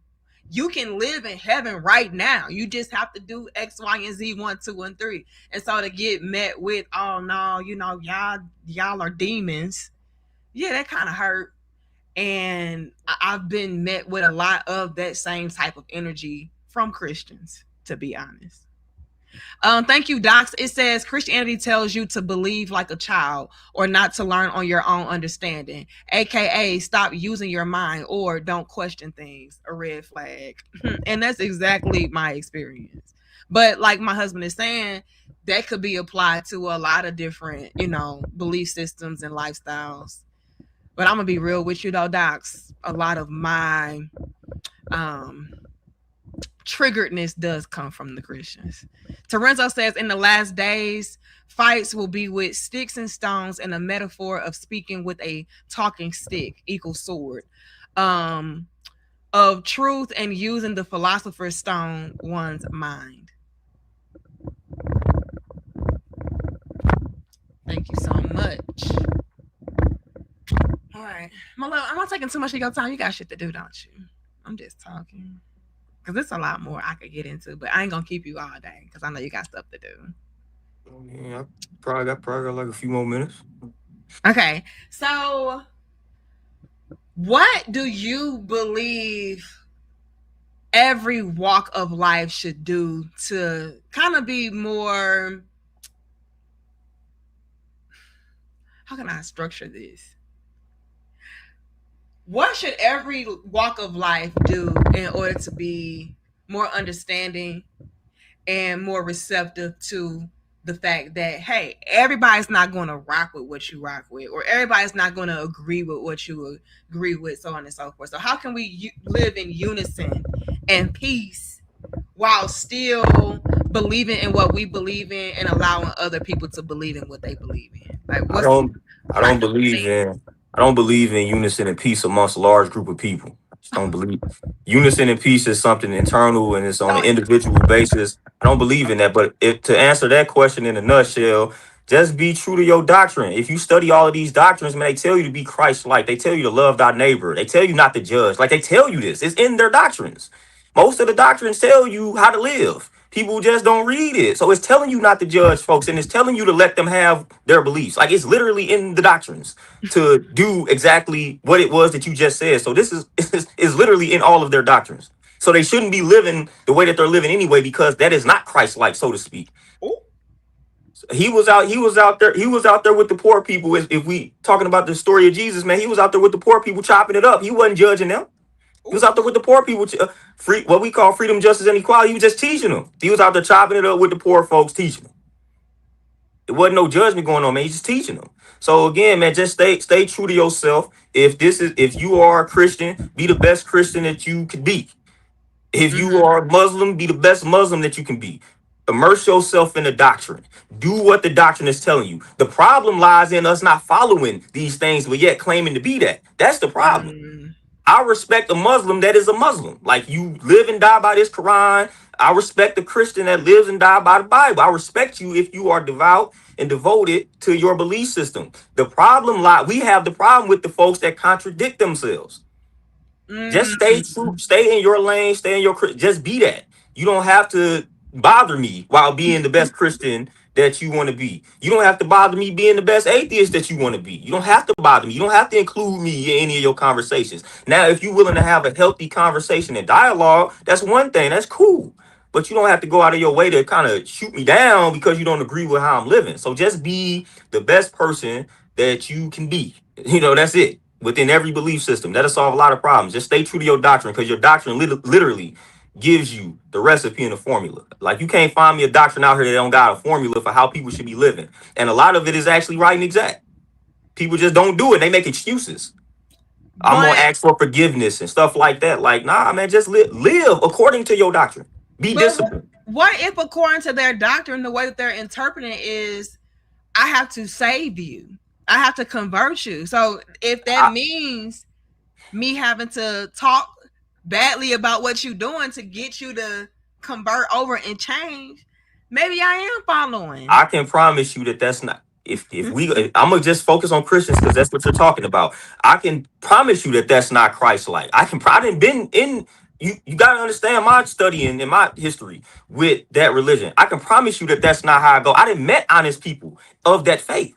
So now when you interpreting it that way, that's on you. You got some internal stuff that you need to deal with that's not connected to that religion for you to be going to treat people that way. It's some other stuff that's going on because I know people of that same faith that's reading that same book that's not acting like that. So when people are acting like that, it's some other stuff that's going on. Some other Mm. stuff that's going on. I can promise you because I done came from these backgrounds. I didn't study this stuff. I didn't read it. I didn't been immersed in it. That is not what it's telling you to do. That's not right and exact. But what if that's their interpretation? That's I'm trying to tell you. That's not right. There is nothing about being Christ like, love thy neighbor, turn the other cheek, all this other stuff that's it's in there. Some of that is in there, but there's nothing about that stuff that's telling you to be operating like that. Now, again, deep down, you can believe that what somebody is professing is wrong. But as far as the conversion, man, that's not. You're gonna be hard pressed to find me again. That even goes in direct opposition to this God that you are believing in. If you are saying that he knows all, does all, and you trust everything he's doing, then it is not your duty to do that. It's just not. Let everything unfold how it's supposed to unfold according to your doctrine. That is literally what you're supposed to be doing. And you hear them say that when they have certain conversation. I'm gonna let go and let God. Do that. These people say they say the stuff, they just don't do it. So it ain't about interpretation. I hear these same people say stuff like that. They just don't live it out totally. So who know? I hear these people contradict themselves with the statements, man, because again, we all got our personal issues. People don't like discipline. People don't like structure at times. So it's hard to fully abide by some of these rules and regulations that are in some of these holy books. I get it. But so that's a part of again, that's a part of human nature. But it ain't even about interpretation. I done heard some of these same people that you would be talking about, they would say those same things, let go and let God. Okay, that's what you're supposed to do. How do you feel about MIA Adams saying focus more on the creator and not the creation? So that would be personal. So if a person believe, not everybody believes in a creator in that sense. So, but if that's something that you subscribe to, then again, of course. But when you use the term creator, we're gonna have to start breaking down what you mean by that. And again, not everybody may believe in that in the sense that he's speaking of it in. So, but if that's what he believes, then yeah, of course. Which would be what I'm saying about the religious folks. Let go and let God. That would be me saying focus on your creator, not the creation, which would be the humans. So that let go and let God statement is what he's talking about. Focus on your creator, trust in him, which is what you're telling me that you're doing. So if you do that, then you should not be focusing on us. So that's literally what you're saying when you say that. And so just live it. If people just live things out, like it would be, that's it. Just live out what your stuff is telling you to do. I'm promising you. But because I said this earlier, do you believe that a lot of people try to force other people to believe in what they believe in because some piece of them really don't truly believe in what they believe in? If that makes sense. Did I you mean, follow that? it could be a lot of different, it could be a lot of different reasons why they may be trying to do that. That could be one of them. But like I said, it would depend on the context, I guess, of the conversion. Like where if y'all was having some type of conversation, like it just would depend on how that force, I guess, was applied and why was it applied for me to like fully answer that. If it came out of like nowhere, out of like left field, then possibly so. I don't know, but If it he would had just a left depend. field, like at least in my experience, it's a lot of dang. I feel like you dope. I feel like you this, you that. Why don't you believe in God though? Why don't you come to Jesus? Because if you already like this without it, then I just know that if you was a part of the faith, you would really exceed and you would really do this. And I feel like it's a comfort thing as well, because I think some of them may feel conflicted about bonding with you or really liking you, but you go against their very belief system. And so let me try to convert you over. That way I can feel more comfortable or I can feel better about really liking you. Does that make sense? I mean, like I said, which to me, once again, I view all this stuff differently. I get that 100%, but I'm also cool with that because now I know how to, again, I know how to communicate with said individual. Thank you for your honesty. Thank you for being that way. Now I just know how to communicate with you. Appreciate it. I But don't really have, how do you communicate? Because maybe you like them. Like, no, I no, think you cool no, as no. hell. That's where the conversation starts. See, that's what I'm saying. If that's how you feel, then I'm going to accept that. And I'm not going, you didn't already let me know that you have an issue with me. Cool. I'm not going to force anything after that. I don't care. I'm Okay. not forcing it. Once you let me know, if I'm telling you this is my way of life, if I'm telling you that, and I'm dealing from it from a respect standpoint. If I tell you this is what I stand on, this is my way of life, and you make the statement that you said that somebody made to you, somebody makes that statement to me, you done already let me know that the way that you feel about my lifestyle, that way of life is me. So now Mhm. you disrespecting me at this particular point. You don't like me because this is my way of life. I'm not gonna put that on the back burner for you. So that way of life, like you want me to come over to this way of life, and you basically, excuse my French, shitting on what I already stand for and represent. No, I don't like you at that particular point. So it's like it's cool. It's cool though. I don't have to like everybody. So it's cool. But okay, so that made me want to ask you this. Do you believe that people can genuinely be cool together and bond with each other and have different faiths?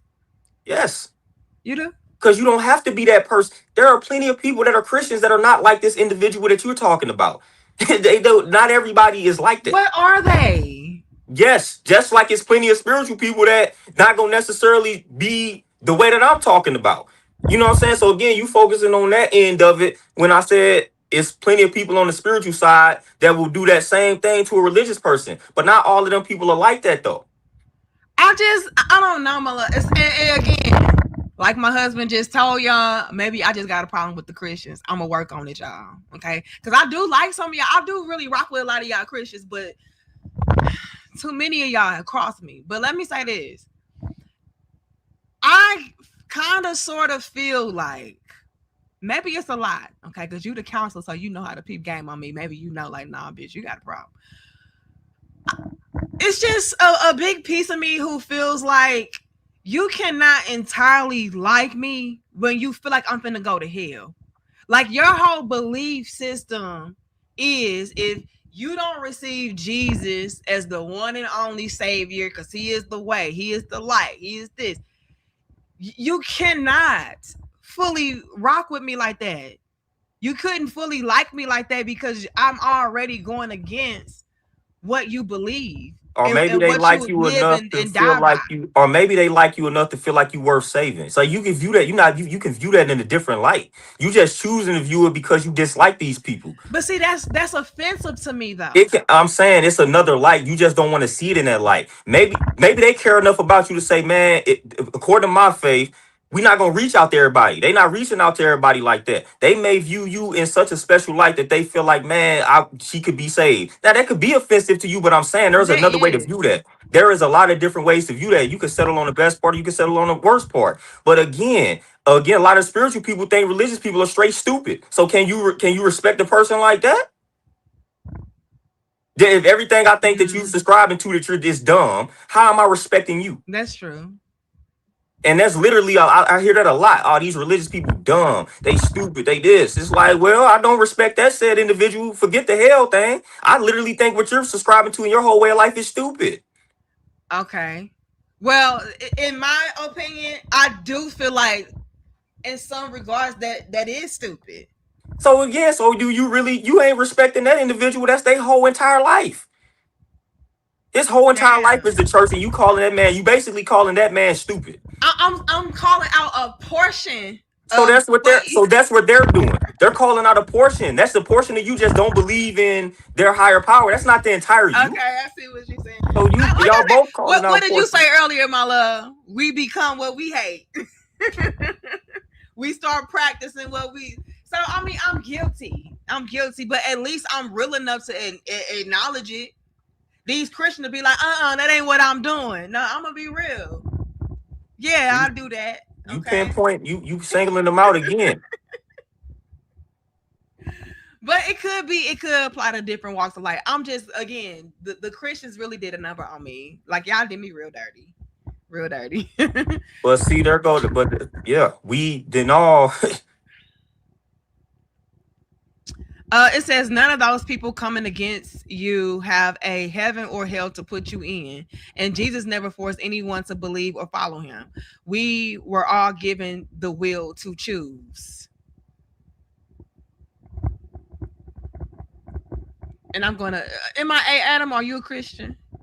Because that's kind of what it's given. I mean, and if you are, do your big one. I'm just saying, a lot of the Christians did me dirty, y'all. I don't even necessarily I don't know. I don't like I said, the more I'm learning about the brain and the mind, the more that will to choose stuff is not all the way accurate. Mm. If you grew up in a predominantly Christian environment that was 95% Christian, did you really have a will to choose? You was born into something. Like if all of us was born in a predominantly Muslim country, the chances of us becoming Muslim very high, very very high. But again, it's like the more I'm learning about the brain, like it's actually scientific evidence that we are not we don't that will to choose is lower than a lot of us think. It ain't even that is not even opinionated. Like our automatic process controls way more than the conscious part of us, like way more. Now they still debating on the percentage, but yeah, a lot of what we do for the most part is automatic. Hmm.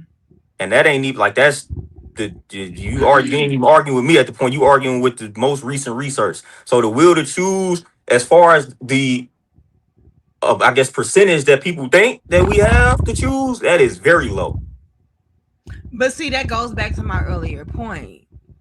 Are y'all really Christians because you are a Christian, or did somebody make you be that? Somebody made you be what you are though. Your negative experience with Christians led you in a direction.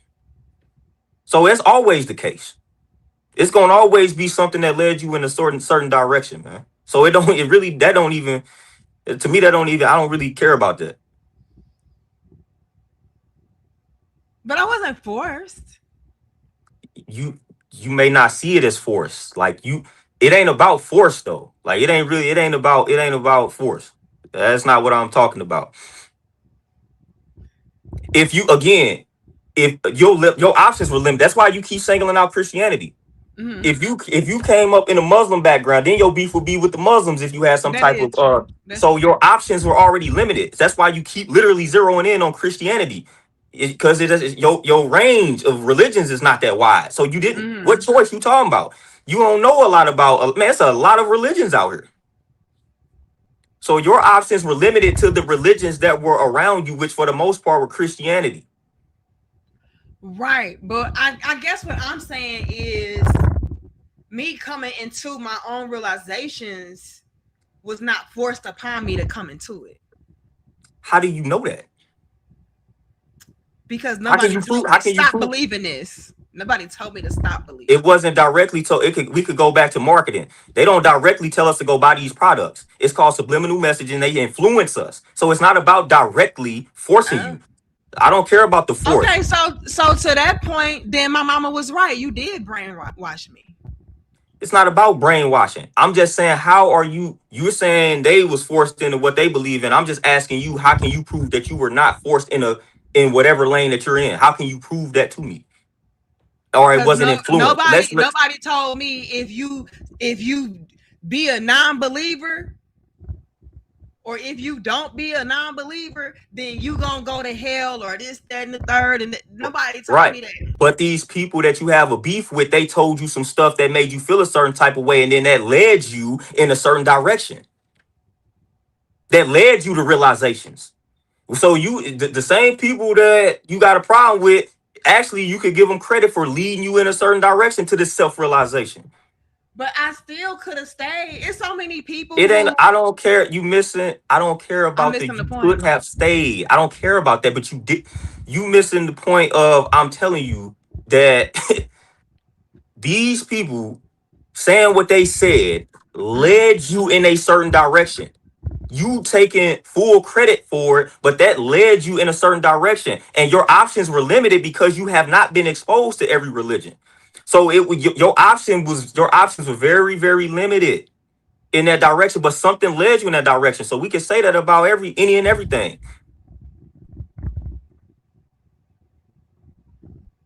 So it's what you decide to do with whatever you come to realization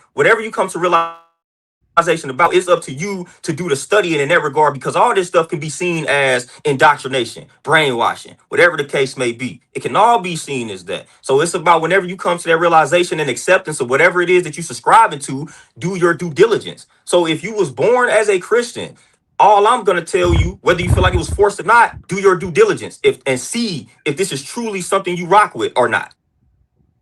So that be, for the most part, that be the problem. But again, everything is influenced from something or by something. I ain't gonna say it strictly comes from self. Like, your negative experiences with Christians led you in a direction, just like it led me in a direction. Like, my negative experience with the church, with Mm. religion, with the Baptist church, all that, it led me to say something ain't right. And then I started studying. So it led me in a direction. It influenced me. So at the same time where I feel like that stuff was corrupt and nonsense, I got to give them credit, because I would not be the person who I am today without that. That's what sparked my curiosity, me having those disagreements and then coming of age to do my due diligence and research. But that was influence. And again, I'm still not exposed to a lot of different religions. But So see, again, my options were limited. I hear what you're saying, and I agree. However, I think that I'm seeing make you and influence as two separate entities. I don't see it as they're They the they're same. not. That's the same thing. Again, it don't. All of it is still stirring you in a direction. The most corrupt people on this planet influence you, and these are some corrupt individuals. So it's like, at the end of the day, you could call it whatever you want to call it. It's still steering you in a direction. Some people use force, some people use deception, some people use subliminal messaging and marketing, but it's all still to get you in a certain direction. So it just, whatever you want to call it, it still had, that is the intention of it. So again, some people apply force. Some people do not apply force, but it's still something that is influencing you to move in a certain type of direction, instead of you trying to give yourself credit saying, I fully came to this realization on my own. I think that's the part you missing that I'm talking about. There is no, I fully realized this on my own. No, something Mm. influenced you to come to that realization, and it was not you on your own. Something influenced, those negative experiences led you to say, hold up, that influenced you. That influenced your line of thinking. That influenced who you are today. Whether we want to give these people credit or not, like, that influenced you. That negative experience, which we can take that negative experience and we can use it to become better. That's what happened to you. So it wasn't you taking all the credit for it, but like, no, Okay. that's not, you didn't come to that on your own. Promise you. It took for those negative experiences for you to say, wait a minute, for you to start really diving into the situation. Then when you got of age, because it really happened when you was a child, you didn't know what to study and what to do. But once you got of Mhm. age and then it came back, it was reactivated, and you was like, hold on, now I know, now I'm old enough, now hold on, y'all ain't about to be Mm. talking like this now. So now I can do my due diligence and go find some stuff that I'm more aligned with, opposed to when this happens and I'm 6, really can't search for things when I'm 6, unless my parents and the adults that's looking over me supply me with the material. But once you got of age, you heard that stuff that triggered you back then. It's like, nah, now hold on, I ain't going now. Now I'm old enough, I can go find something that I'm more in alignment with. But the when I hear the word freedom to like choose or freedom of choice, I that like our choices are limited. And so when those choices are limited, is that really freedom in Mm, its largest capacity? that's deep. It's freedom to a degree, but it's not. It's like politics, man. When they give you the candidates to vote for, yeah, Mm, you can choose, but they've given you the candidate. So you got A, B, mm, C, and D. Yes, you are free to choose, but now you choosing between the poisons they have given you. damn. So that rabbit hole really can go deep. Cause in that framework of thinking, there is no such thing as free will or you did it on your own. I've Like 100 ever. In no case. in my years ago. See, and that's the good thing about being having a scientific mindset because Mm, people don't understand. People think science. And there's another thing I want to clear up too. People hear science and hear me say scientific, and they think that's a belief system.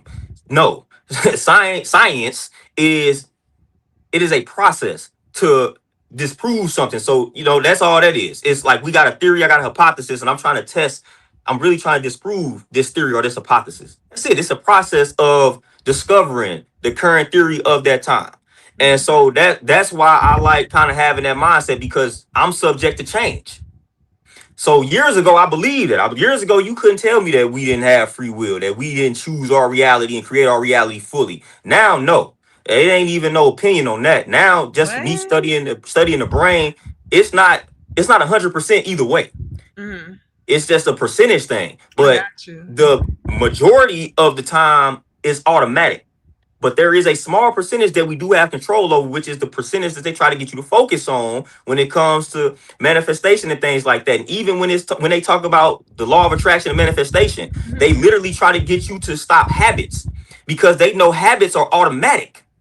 So like a lot of our habits that we have, like we don't think to do it because that's too much work on the brain. Like if we had to think about all these things that we do on a daily basis, like we would be drained. Mhm. So that's why the brain creates a habit out of things that we do routinely because it doesn't want to think about it.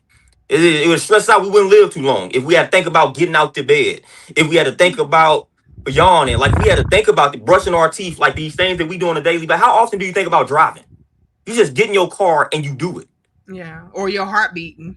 Right. All of these things, if you had to think it, breathing, if you had to think about Yeah. every breath you took, like, oh damn, I gotta breathe in, breathe out. I gotta inhale, exhale. Like if you thought about that, man, we would be doomed. So the body makes these things a habit, and that's automatic. That is outside of your conscious control.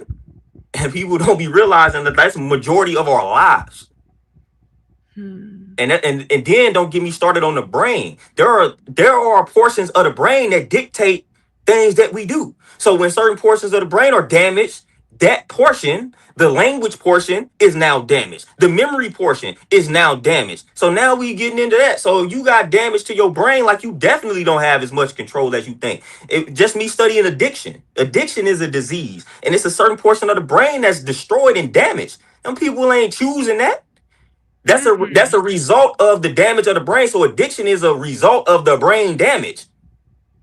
Damn. So that's what people and that's why I And didn't I see, I didn't would get into you can stop doing drugs, because you see other people overcoming it.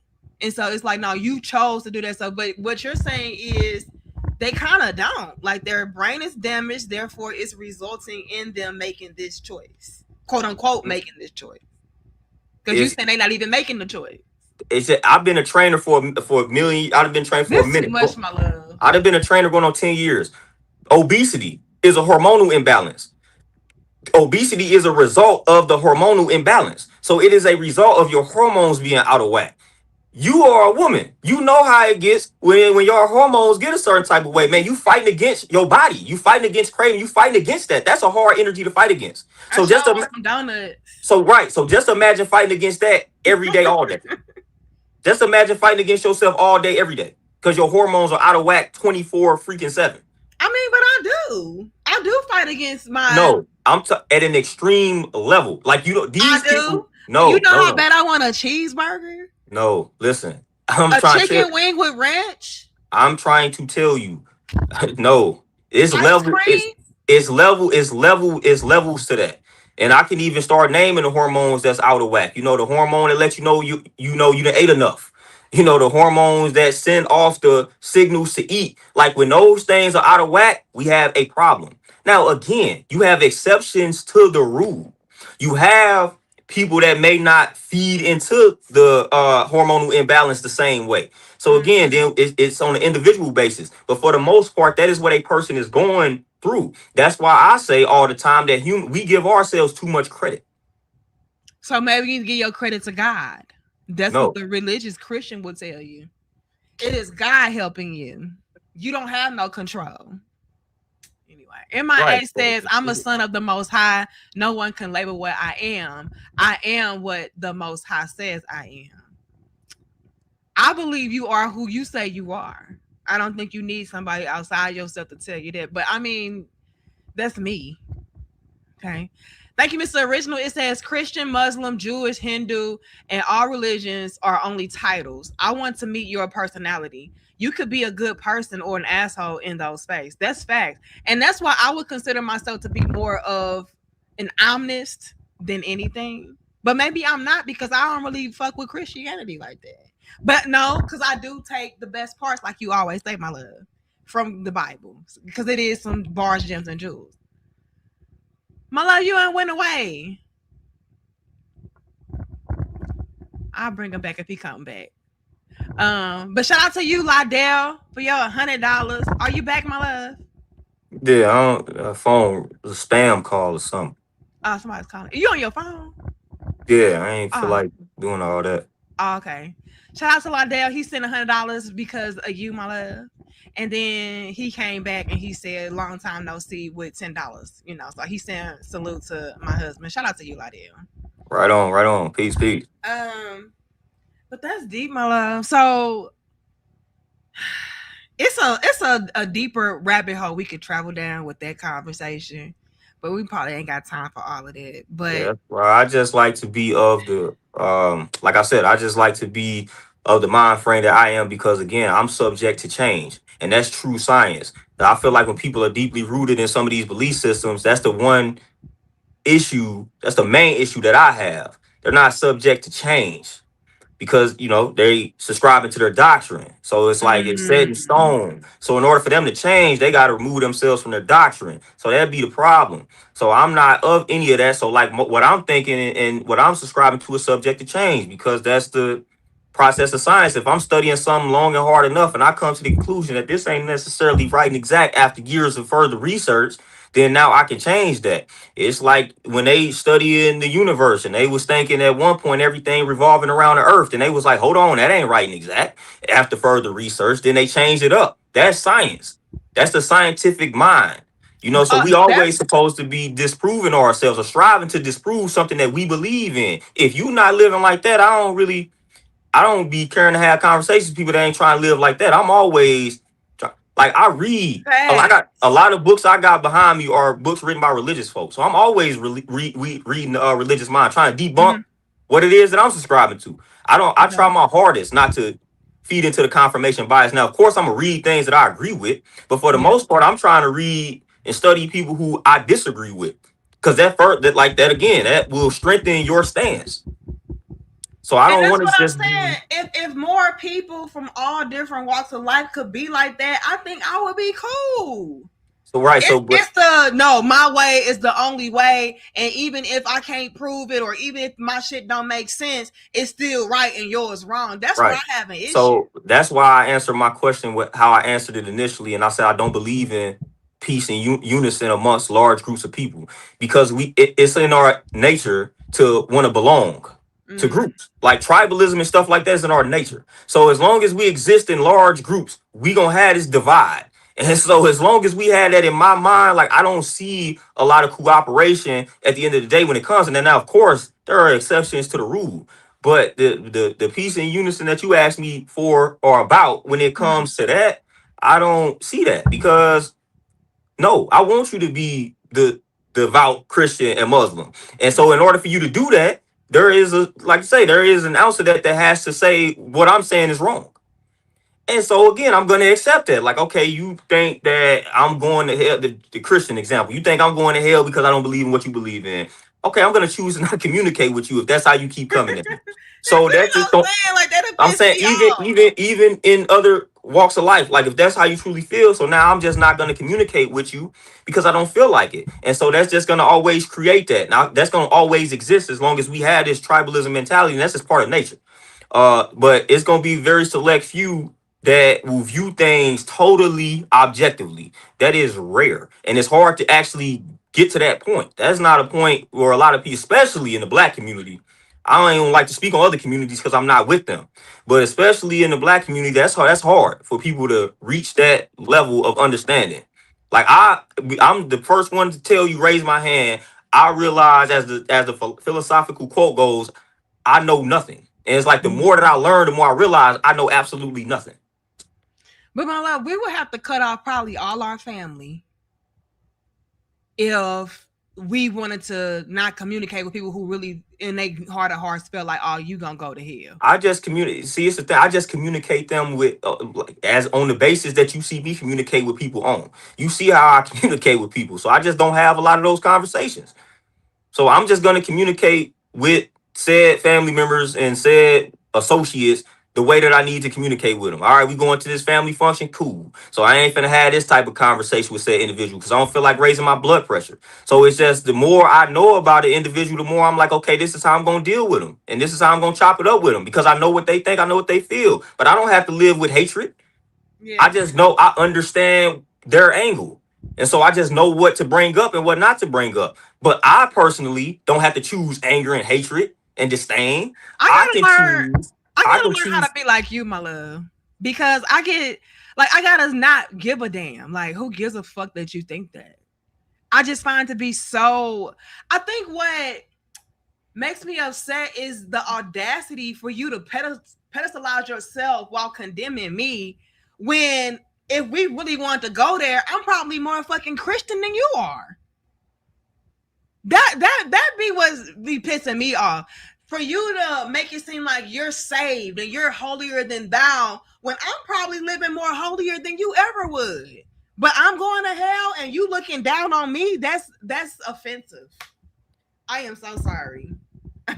I don't that But again, I gotta get like you to where I don't care. it ain't necessarily about caring. It's not about caring. It's just acceptance. I accept that that's what you believe. I accept that that's what you think. It's cool. I don't believe so. It don't. I don't subscribe to your concept of hell in the first place. So I don't really care what you think. I don't subscribe to it. So cool. That's your belief system, and I know that that's your belief system, and so I know that's what you think. And I accept it. I don't have to. I don't have to dislike you. I don't have to hate you. I just know how to have conversations with you without raising my blood pressure. That's it. So I know I how to don't communicate with dislike you. them. I dislike the idea. You did that's you at this point. You trying to be politically correct. You just don't. You gonna end up not liking that person, man. If you keep having those conversations, man, that's their. If that person is like that, like that's who they You're are. right. That's their culture. That's their way of life. Like that's them. And that's a big part of their way of life is to believe that particular concept right there. So it's like, nah, like, but I just know how to have a conversation with you. That is literally it. You see me around like I don't have certain conversations around family members.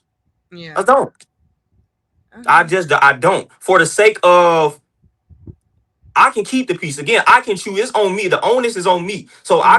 I can't condemn them and say y'all not living according to y'all doctrine, and then I go out here and I don't live according to what I know. I know I can say, I look, for the sake of peace, I'm not gonna have this conversation with you. That's me living according to my reality. I don't have to choose violence. I don't have to choose destruction. I don't have to choose raising my blood pressure. So let me ask you this. So if somebody is speaking in general around you, but you know they're talking about you and to you for real, how do you navigate that? Because I'll be ready to pop the fuck off. What am I navigating? They're a coward. You afraid to say this directly to me. So like you trying to speak in code, and I know that you talking to me. You a coward. If you want to address me, just come say it to me. And if you don't have the heart to do that, I don't take you seriously then. Like Why would I take that person So serious you gonna when they are ignore that? afraid? You ignored it. Why would I take someone serious that's afraid to directly address me? You And ain't I too know, and I scared. know, and I know that they're talking to me. Like I You're not know too afraid because you speaking around me. So I that, take that's no, that as you trying to that's challenge cowardly. me. No, that's I don't cowardly. give a fuck. Challenge it. I'm gonna if I challenge somebody, I'm walking direct. We used to fight back in the day. I didn't beat around the bush if I wanted to fight you. I went right up to you like, let's put these gloves on. No, I didn't go around and say, hey, tell such and such. If he got a head shaped like this, then he shouldn't be afraid to get in the ring with me. I didn't speak in riddles like that. No, if you had a problem with somebody back in the day, you went right up to him and said, let's fight. I'm about to we fighting. Okay, So so let me ask you this: if somebody directly came up to you and was speaking that type of we language, did. We gonna have a conversation. I don't have a problem with conversation. but They like, gonna have the problem. They have the problem. That's what I'm saying. I can. I don't have a problem. I'm gonna. And then I add my disclaimers. That's another thing that I'm very mindful of. I make sure I add certain disclaimers. So I'll be like, hey, what I'm about to say is in direct opposition to what you are about to say.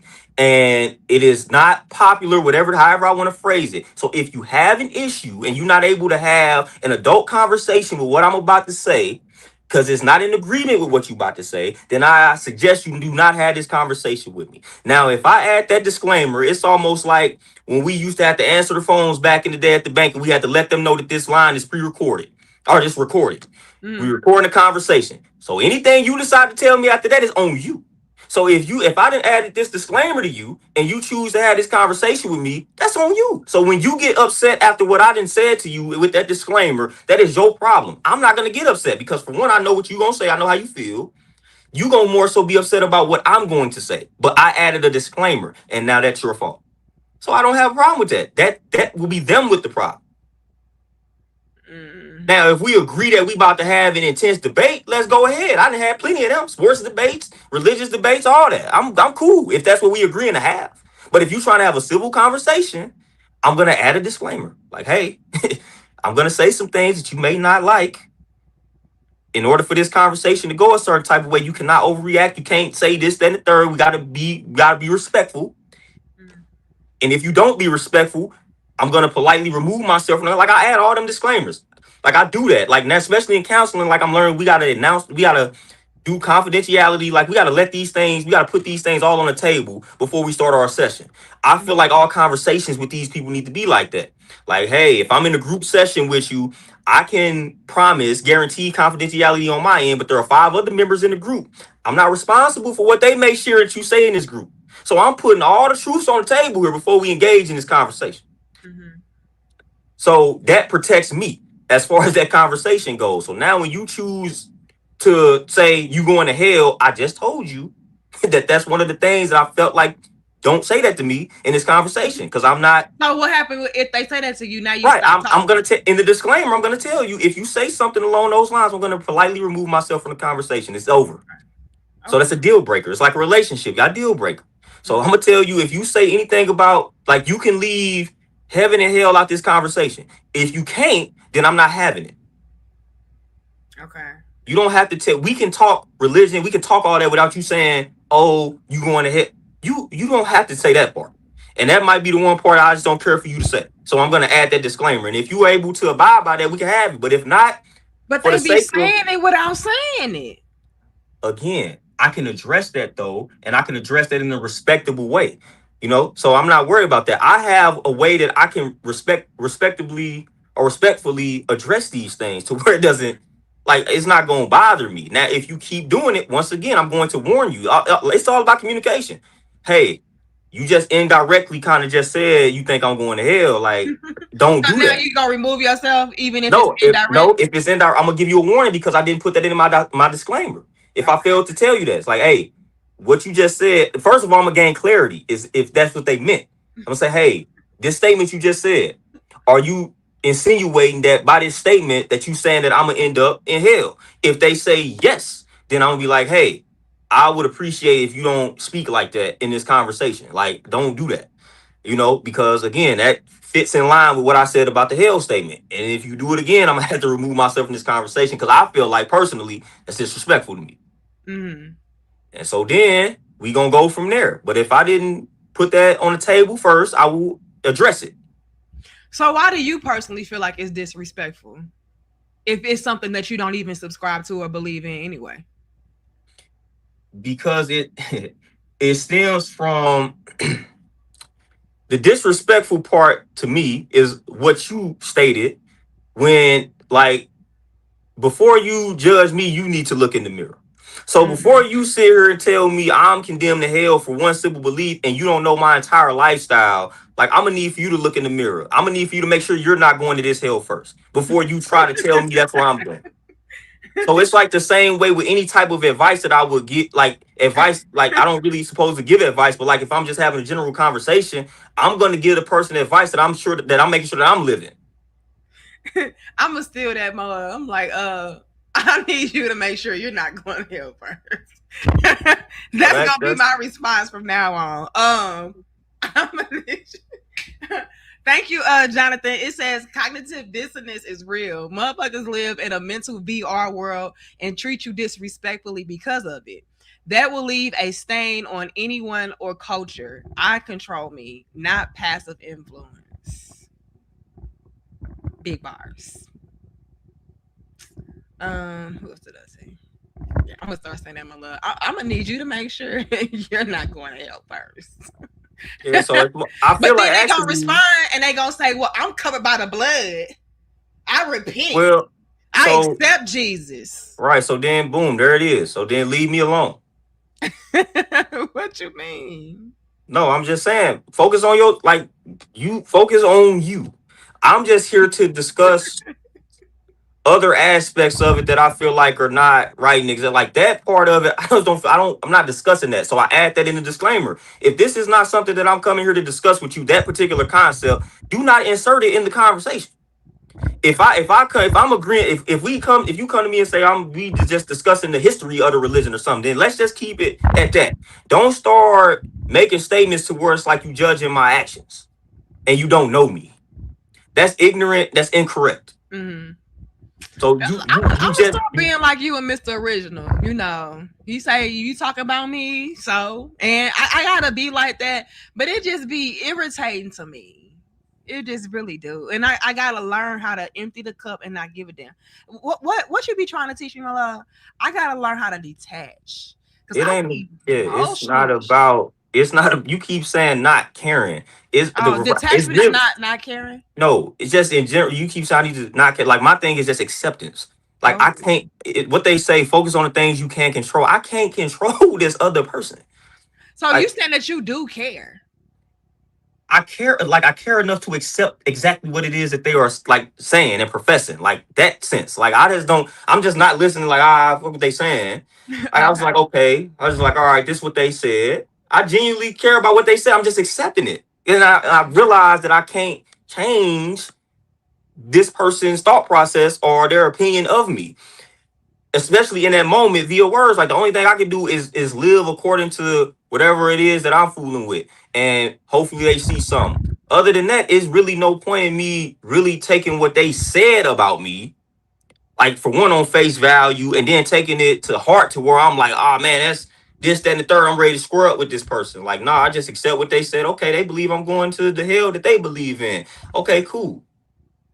Then now I know how to have a conversation with the person. I know how to interact with that person. So I just accept people as they are. I accept what they show me. I accept what they reveal to me, and I care enough to have certain conversations around them. Mm-hmm. So they showed me this. So when I get around them, like I care enough to be like, you know what, for the sake of this relationship, I'm personally not gonna bring up this. Now, if you do, that's on you. But for the sake of this relationship, I accepted some things you done told me that you believe in my direction. I care enough to be able to say, okay, we can have plenty of other conversations when we are amongst each other.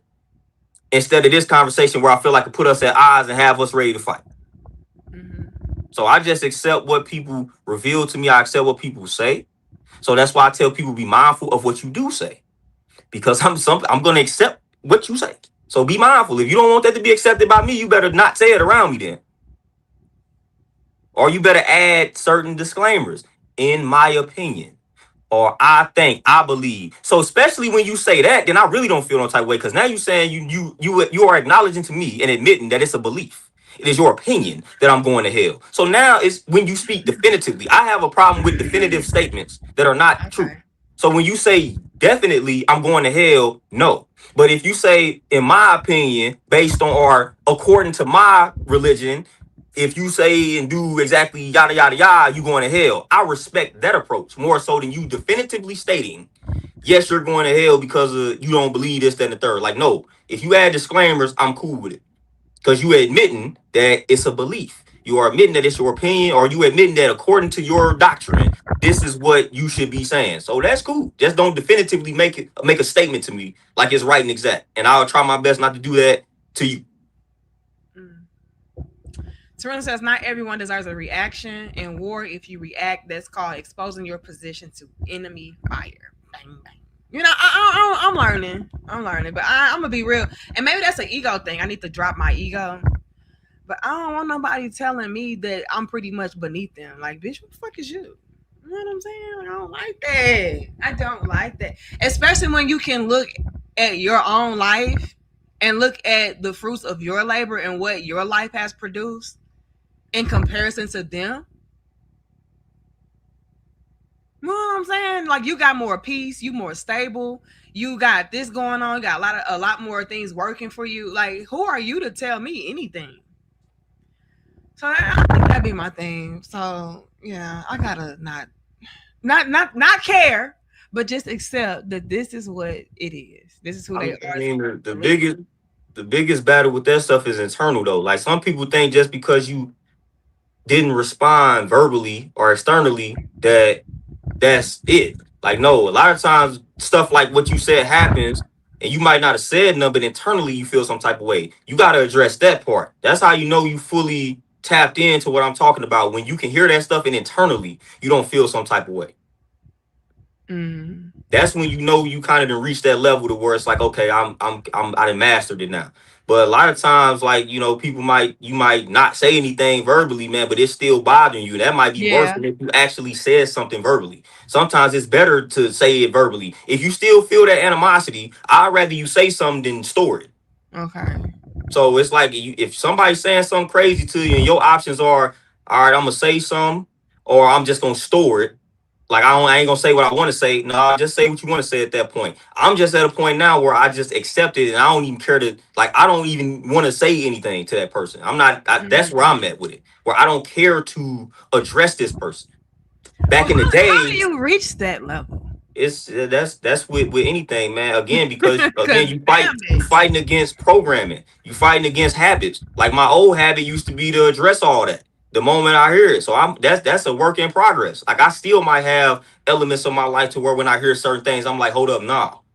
So I ain't fully there yet, but it's like with that religious conversation, I'm there. Like I just don't care because I understand human nature and I understand why we believe things and why we gravitate towards these things. And a lot of it is comfort. It's just us. We had that innate desire to belong to groups. Like I get all of that. So now it's just like I don't even take that stuff personally anymore. But again, back in the day, that wasn't my thought process toward those said individuals. But now, like I'm like, all right, they believe what they believe. Cool. Mm. It don't serve me no purpose to like actually have because I done had them. See, that's another thing. The more experience you have, just having those back and forth, you really realize, man, it's pointless at the end of the day. Mm. Like when those them people you talking about, when you start addressing 10, 20 of them, you really realize I'm wasting energy. My health is declining. My blood pressure is up. All for what? I don't Right. actually care. I don't care to convert this person over to my belief. I actually don't. When I really start asking myself a question, whoever this person was that so quote unquote offended me, I had to start asking myself, what am I trying to do here? When I go back and forth with them, what is that? What am I doing? The main thing was what you said. I'm defending my ego. It ain't had nothing to do with this other person. So I'm like, okay, I ain't actually trying to get some sense through this other person because I know that is not a possibility. Right. I'm defending my ego. So then I just dropped all that. I realized, okay, yeah, that's stupid. It was stupid to me because it's wasting my energy. Literally, man, that's your blood pressure is going up. You know what I'm saying? Whether you verbally address it or internally suppress it, that is declining your health. Yeah. And so I'm about health now. Like I ain't got time for that. So So maybe a lot of it is just like ego for me then, because that's really what it be boiling down to. Like, bitch, who the fuck is you to tell me anything? but see, that's the thing. They are whoever they are. You know what I'm saying? So hey, you got to understand. Facts. I came up in the sports world. We all thought we was better than the next person. We supposed to think like that though. You know what I'm saying? I wasn't never supposed to look at the dude lining up across from me and saying, "Oh, they better than me." Never. And I could be delusional as a mother, but like that's what I come from that background. So you supposed to think like that. That's cool with me, but that's part of my background as an athlete. I always looked across from me and was like, "Man, I'm about to kill this. I'm better than them. They can't touch me." You know, and so that's my nature to think like that anyway. So I don't really have a problem with somebody thinking that. You could think that because I think I'm better than you. I think you can't do the things that I'm doing. So that's how I operate and function. So it don't matter. That don't bother me. They Put just yourself be on that the pedestal. I don't they care just because be I'm the gonna put most myself on there. corrupt. I don't care though. Be that. Think highly of yourself. Do that. I'm gonna do the same thing, and then I'm just gonna live my life accordingly. So I'm gonna think that I'm on this level, and that's something that I had to stop doing. Like I didn't like when people was telling me my advisor told me that I'm too humble and modest, and then I started actually studying the word humble and the origins of it and the degrading nature of the origin of that word. Like nah, don't be humble. No, that comes from that has a origin of degradation. So no, don't be humble. Put yourself on that high horse. Put yourself on that pedestal because for real, ain't nobody else gonna do it. So I don't have no Period. problem with them thinking like that. Just know and understand that I think the same way. So if you think you better than me, if you think you on a pedestal, I think that I'm better than you. And if you want to sit here and you want to put our lives together on a chart and compare them, then we can do that for the masses. But that's me coming from that competitive athletic background. I don't have no problem. And so if you think that, then we could take it to that element. Let's really show and prove who is right and exact or who better. Ain't no problem with it. But some people don't come from that type of background, that element. I personally don't have a problem with it. Please think highly of yourself. Matter of fact, that's gonna make it that much sweeter when I actually do have a conversation with you and bring out some stuff that make you look like a fool. Oh, thank you, Mr. Original. Says Revelation 2014 states, and death and hell were cast into the lake of fire. To me, death and hell ain't the end game. I don't get it, but thank you. Did you understand that? Yeah, I'm familiar with that verse, but I don't get it though. But yeah. Okay, one more question, my love. I'm gonna let you go. Okay. Do you believe that you can be religious and still deal with science and facts? Can those two worlds mesh? I got a cousin in my family right now that's religious and he's a physicist. You know what I'm saying? So he's into science. There's a lot of scientists that are religious. Really? So again, because I just told you earlier, science is not a belief system. You know, it's not. So But you could it's some still, things in religion that kind of contradicts and conflicts but you with not. science. It's really is that's partially true, but not all the way because some of that stuff in religion is you can't prove it nor disprove it. Prime example is the belief in a deity, a supreme deity. That's something that can't be proven nor disproven. Like that's a scientific concept. So it's like you would have to find me what you talking about that contradicts science because again, science ain't necessarily a belief system. So you would have to find me a scientist that is subscribing to something that's religious that contradicts the scientific process and method. But on top of that, people that are in the scientific realm are not perfect. So there are going to be aspects that they study that, of course, aligns with the scientific process. Your beliefs are personal at the end of the day. Mm-hmm. So you could be a scientist at your job, and that could be a totally different lane than religion. So science is deeper than just studying beliefs and stuff like that. Like you could be a nanoscience physicist and stuff like that. So it's branches of science that don't have anything to do with believing in something. And so you could be in that lane with it. Mm-hmm. But they not perfect though. A scientist ain't perfect. So there will be things that scientists get it wrong all the time. So there will be elements of a scientist's life where they may be subscribing to something that ain't necessarily right and exact. But that's again, science is not perfect. It's your approach towards reaching a conclusion. And so a scientist can have reached a conclusion, but they didn't weigh all the evidence. And that could be an error on their part. So yeah, that's very much so possible. It's a lot of them out here. Not all scientists are non-religious. I forgot the percentage. I actually knew the percentage as far as how many scientists were actually religious. This is like they had some percentages and stuff like that, but no, it's plenty And of you them. said it was a small percentage of I didn't forgot. I don't want to get the number wrong, man. But I mean, it was a nice amount, but because again, man, people science levels to science. But do you feel like you can be a good scientist and be religious? Because what if something in science kind of contradicts your belief? You would have to you would have to provide me with an example, and then you would have to provide me with an example of what that science, like what lane of science they're in. So like if you like an evolution, if you're dealing with like evolution, then I Yeah, feel what like about that conflict, I feel like that will conflict with the religious belief. But I feel like a person that's religious wouldn't even try to dabble with that field for real. I mean, you have that, but like that would be one of the lanes where I feel like that might be in conflict with science. But you actually do have some honest religious folks that do study evolution. So again, you got the honest people. So yes, it exists. You do have people that are religious that don't believe the world is confined within that Bible period. So again, that? if you honest, you gonna be real with it. So I know a few people that's of the religious background Mm-hmm. that are scientists and they deal with evolution and they literally admit like, nah, the world humanity is older than what this Bible is stating. But Wow. they still believe in the Bible. They still believe Okay, in so some of is the that things within the consonant? Bible. What they call it? Consonant dissonance, whatever they said in the super chat earlier. It Is ain't that what that necessary. is? I don't necessarily view it as that because they are literally admitting to you that something is wrong. Like they're admitting to you is portions like the portions of the Bible that are like evolutionarily wrong. They are admitting that. So that's their lane of science, though. But Now how you outside still of that gonna lane, believe something that's wrong? evolutionarily speaking, like the Bible is bigger than just speaking on when we got here, though. So Okay. there may be other elements of the Bible that they may subscribe to that don't have anything to do with their lane of science. So if that's their lane of science and they say, look, according to my lane of science, like this part of it is inaccurate.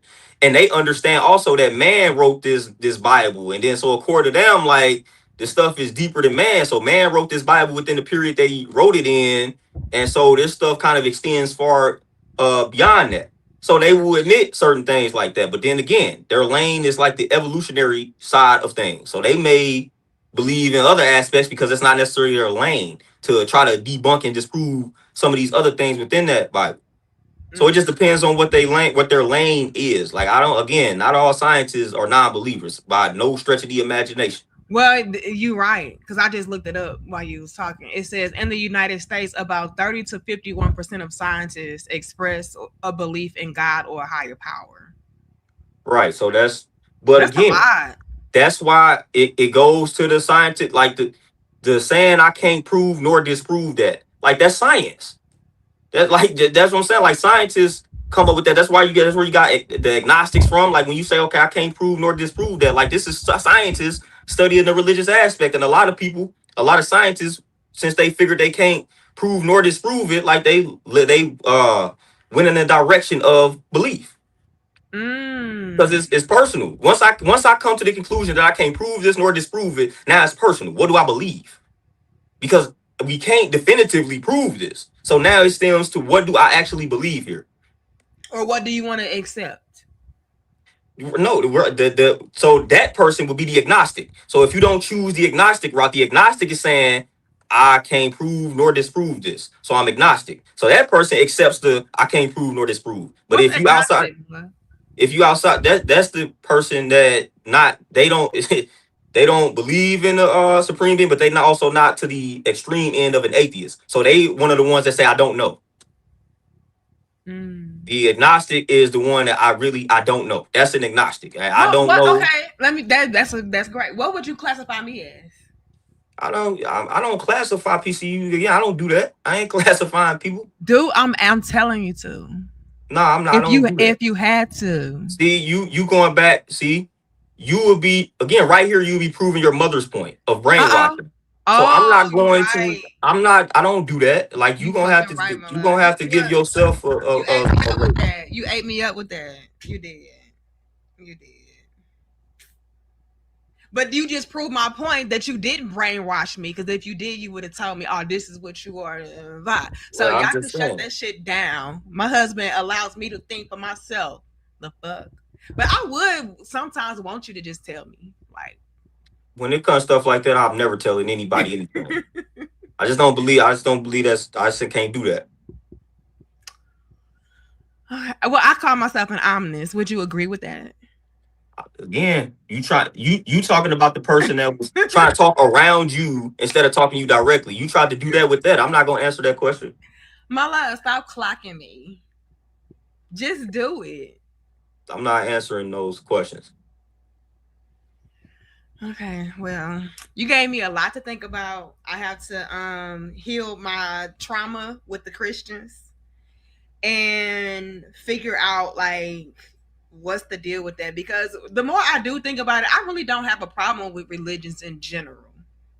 Like I rock with Buddhists and I like Hindu and stuff like that. You know, is You Hinduism a religion? I don't know. Yeah, they all classify that as a religion. And you even like a version of Christianity. You just I haven't been do. introduced. You haven't been introduced to it yet because it's not mainstream. There is a version of Christianity and a version of Islam, all that Sufism stuff like that. That So if that's what I'm anybody is, saying, my love. I don't have a problem with religion. I I think ain't. it's the You ain't people. saying that. That's what I told you. I say we have highlighted that earlier, right? I told you that. No, but I'm saying, okay, yeah, you did. That's what I'm Okay, but saying. I don't have a problem with Christianity. Is that what, are we on the same page? I mean, you can phrase this however you want to phrase it, but I'm gonna put them two together, man. If somebody say Really? they believe in Christianity, you still gonna be feeling some type of way. You gonna automatically think this person is about to come at you a certain type of way. So I ain't gonna separate the two. Okay. Okay, I got some homework to do then. Cause yeah, it's not about these Christians. But there are elements of Christianity that I like, that I rock with. Like, no, that's a bar, gem, and a jewel. You know what I'm saying? So I wouldn't even say it's Christianity. I would say it's the Christian people, But especially black people. without the Christianity, you wouldn't have the Christians. So I don't no sense of separating it. It's like it ain't no sense of doing it. You gotta address the complete aspect of it. Without that Christianity, you would not have these people. No, because I got Christians that I like. I hear you, but again, as you would state, do you truly like them when you really out here talking like how you talking about them? Maybe these Christians, those are they cohorts and peers.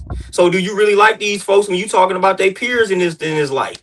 Some Damn. about y'all Christians, some about like man, they might feel offended. So these Christians that you like might not like you saying that. You speaking in blank, like you speaking in general terms when you keep saying these Christians. You ain't saying these Christians that I hate or these Christians that I don't like. No, you're saying these Christians. So Hello, Mr. Rich. them Christians that you might like might feel offended just like you feel offended. That's true. So that you don't like somebody like that when you speaking in general terms about something that is a part of their way of life. But I always make a disclaimer, my love, and I say not all of y'all, but it's a big chunk of y'all. You this during this conversation that sound cool, but you keep saying these Christians and y'all Christians this. It's like after a while, like all right now, like you could stop doing that. This is what a person gonna be on. They don't want to keep hearing that. Just like if you classified as an omnist and they made a disclaimer, but then throughout the whole video they keep saying y'all this and y'all that. Like after a while, you're gonna be like, all right, man, forget that disclaimer, chill. Okay. Like I'm not about to keep tapping. If I tell somebody I'm this and that. Now, after a while, if you keep saying that, like I'm turned off from the conversation. I don't want to keep hearing you kind of bash my people. Like, no. I feel you. I feel you. So what's my homework, my love? So I can work through that. I mean, that's you gonna have to come to grips with completely why you feel the way that you feel about them. And you just Okay. gotta accept that for one, there are always gonna be Christians out here. And they gonna always think a certain type of way for the most part. Okay. That's gonna always exist. You can't really do nothing about that. All you could do is control what you can control, which would be your response to these individuals that will always exist. Christianity ain't going nowhere. Right. So it's like, all right, they gonna always exist. This is what their doctrine is. This is what they believe. This is how people interpret some of this doctrine. It's like, okay, when I hear this is how I'm gonna respond to it. I'm just going to accept that, okay, they're Christians. This is their way of life. They may have, if I choose to get to the origin of how they got to that belief system, then I'm going to accept that. Like, okay, they was indoctrinated since they were a child, or they had some near death experience and they thought they saw this, that, and the third. It led them in this direction. So I'm going to accept these things. Now, if I choose not to do that, then I'm just going to accept whatever it is they say and their belief. And I'm going to keep it rocking. I'm going to keep pushing. I don't really need to have no, there's no other way to feel, really. What am I offended? What am I feeling negative for? For a person, for one, that I don't need to interact with.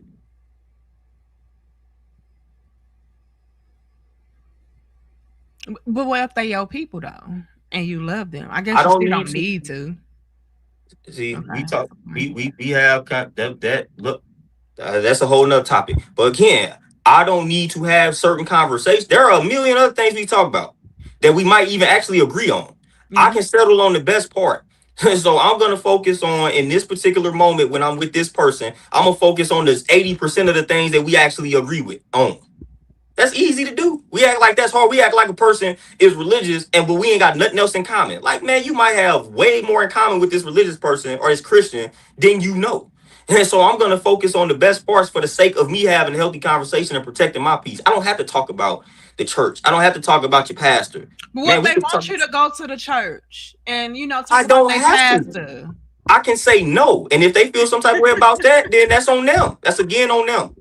This is easy. If they want me to go to their church and I don't want to, I say no. And if they feel a certain type of way, okay, cool. Now I keep it moving. But I'm not what going. if it's something they really enjoy and they want you to support it? That's on them. I really enjoy not going to church. So I'm not going. I don't want churches for me will trigger too many thoughts and I don't want to be in there. And so respect that just as I respect what the church does for you.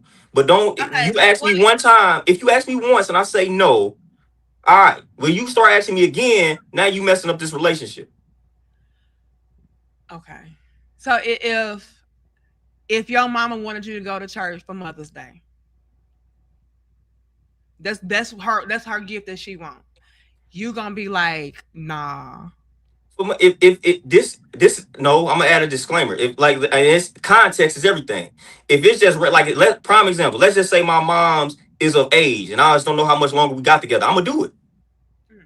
And if she just randomly and I feel like she got an ulterior motive to try to get me back in the church, no. But if I feel like I don't spend enough time with my moms, I'm trying to rekindle a relationship, and I let her know, like, look, church ain't my thing, but I go for Mother's Day for you, with you. I do that. So Okay. context matters though. But if you just randomly up and say, "Hey, go to church with me for Mother's Day," for one, I need to know why you asking me that. Because it's Mother's Day and I want to spend time with But you.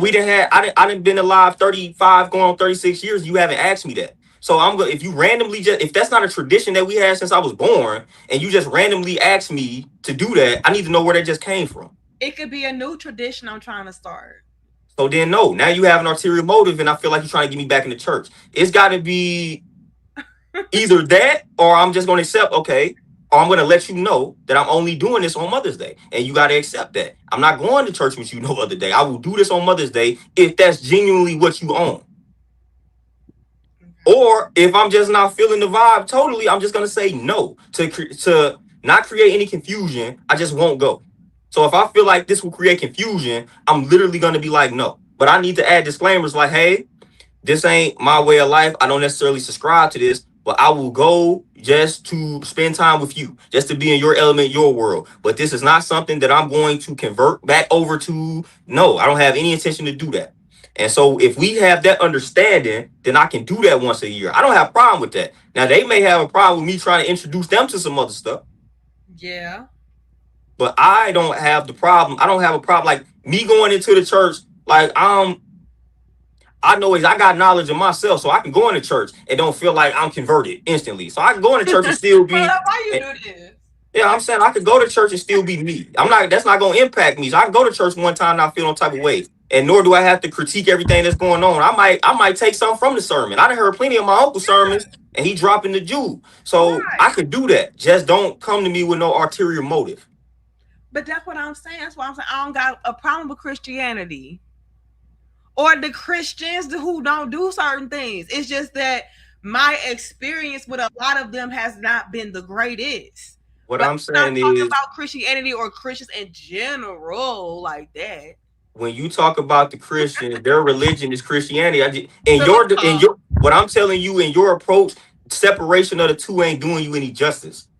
You just keep them all under one umbrella, man. You keep saying Christians and you keep saying Christianity. There's no need to separate the two Okay. because again, like just no need for you to separate the two. I get what you're trying to do there, but it's really no need to separate the two. You need to address the entirety of it all That's true. because Maybe it's some underlying. You think it could be DNA trace? Like something within me feels off from how they weaponize Christianity to put my people into slavery and, and shackles. you keep going. See, again, that's why I say this choice thing. Options are limited. It wasn't just Christianity per se, though. That's just That what you is true. know. That is I come from the Baptist church. That was part of that too. But you're not saying the Baptist. that's true. You know what I'm saying? You're not saying these other groups of individuals. It's just Christianity because that's the one you know the most. Yeah, and But y'all there you been go. You done yeah. been to Mississippi with my people all around. Yeah. Of course, Baptist church everywhere. Mm-hmm. So Baptist and Christianity ain't the same thing. See again, it's the denominations. It's like it gets tricky with that. That's why that stuff gets tricky. You got the Protestants, the Lutherans, the Catholic. You got all these different denominations, and it be slight, very small, minute differences that separate the two. But you might have some Baptists that classify themselves as a Christian, which gets confusing. But I was in the Lutheran church. Like I tell you right now, from the Lutheran school, the way the Lutherans operate is a little different than how like a Christian church or a Baptist church operate. But they believe essentially in some of the same things. It might be slightly few differences. Mm. But they said they read not the same book. Again, it's like again interpretation rules. So this group interprets this one thing differently than this other group. Now I got a different branch of it, and Mm. so it be stuff like that be going on. So like the Catholics, like the Catholic Church is wicked as far as some of Yeah. the stuff that they be doing. But you know what Yeah. I'm saying? If you hear us talk, you just hear Christians. And that's one of them some wicked individuals. And Not that's all of historically speaking. them. No, I'm talking about the hierarchy Okay. at the top of Yeah. the He Catholic touched Church. the Like little boys. that's Yeah. where the Vatican and all that. So like man, it's elements of that's all bad. Yeah, I agree.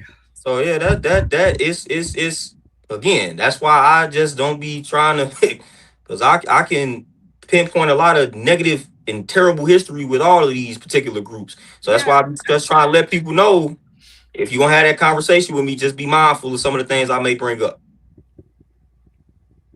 Well, well, you gave me a lot to think about because now I know that yeah, I got a problem with Christianity in particular. I'm not even gonna say Christians because you say I ain't gotta separate it. So I'm just gonna say Christianity. And I need to unpack that and accept that it just is what it is and not take it personally and not allow my ego, I guess, to get involved with that. But this was interesting. Thank you, my love. Did I mess up all your time, man? Well, all right, yeah, I gotta get ready to go. Damn, my love. I'm so sorry. I'm finna come up there and give you some sugars. All right, but thank you for joining me, my love. And shout out to everybody who came through. Um, I'm gonna go ahead and wrap this up myself. I just was inspired to talk about this based upon the different videos and whatever I was coming across, and I thought this would be entertaining, interesting for us to talk about, especially considering that I was supposed to have a collaboration today, but oh girl, she said she needs to reschedule. So I said, you know what? Well, let me just have this random dope discussion. I may make this for members only because we do need more members only content. I don't know yet. But yeah, this was dope. And I hope I didn't offend y'all too much, especially y'all Christians. I am so sorry if I did. I'm just speaking from my own personal experience. But it is what it is. Who is this? I got a notification. Hold on. Let me give y'all some shout outs. for y'all donations. Big salute and shout out to my MVP Lydell. Y'all drop the salutes in the chat for Lydell. Okay. Shout out to Foreign Skies for your donations. Thank you to Renzo. Thank you, Docs and Greenlight. Thank you, MIA Adam. Thank you, Mr. Original. Thank you, Jonathan White. And thank you, Giant in the Mental. It says, Danica, read the book, The Parallel Sayings Between Jesus and Buddha. Ooh, that sounds very interesting. I wonder if it's on Audible. Let me screenshot that. Thank you, Paul Mingo. I appreciate all of y'all, but I'm gonna go ahead and wrap this up. I gotta catch my husband before he gotta leave back out, So love y'all. See y'all later. I hope this was entertaining for you all. I hope you all had a good time. All right. And I hope y'all are not judging me too much. It don't matter that you don't believe in what I believe in. It don't matter that I'm not a Christian. I'm still a little big sis and we still family. It is what it is. Okay. But I love y'all. I respect y'all. I'm going to see y'all Monday because I need a break from y'all. It's been too much. Peace. Can we sit down? No interruptions. Open dialogue without judging. Dope discussions. Dope discussions. Talking real raw. Ain't no cutting. Open dialogue without judging. Dope discussions. Dope discussions. Can we talk about it? Yeah. Can we talk about it? Yeah. Can we talk about it? Yeah. Can we talk about it? Yeah. Can we talk about it? Yeah. Can we talk about it? Yeah. Can we sit down? No interruptions. Open dialogue without judging. Dope discussions. Dope discussions. Talking real raw. Ain't no cutting. Open dialogue without judging. Dope discussions. Dope discussions.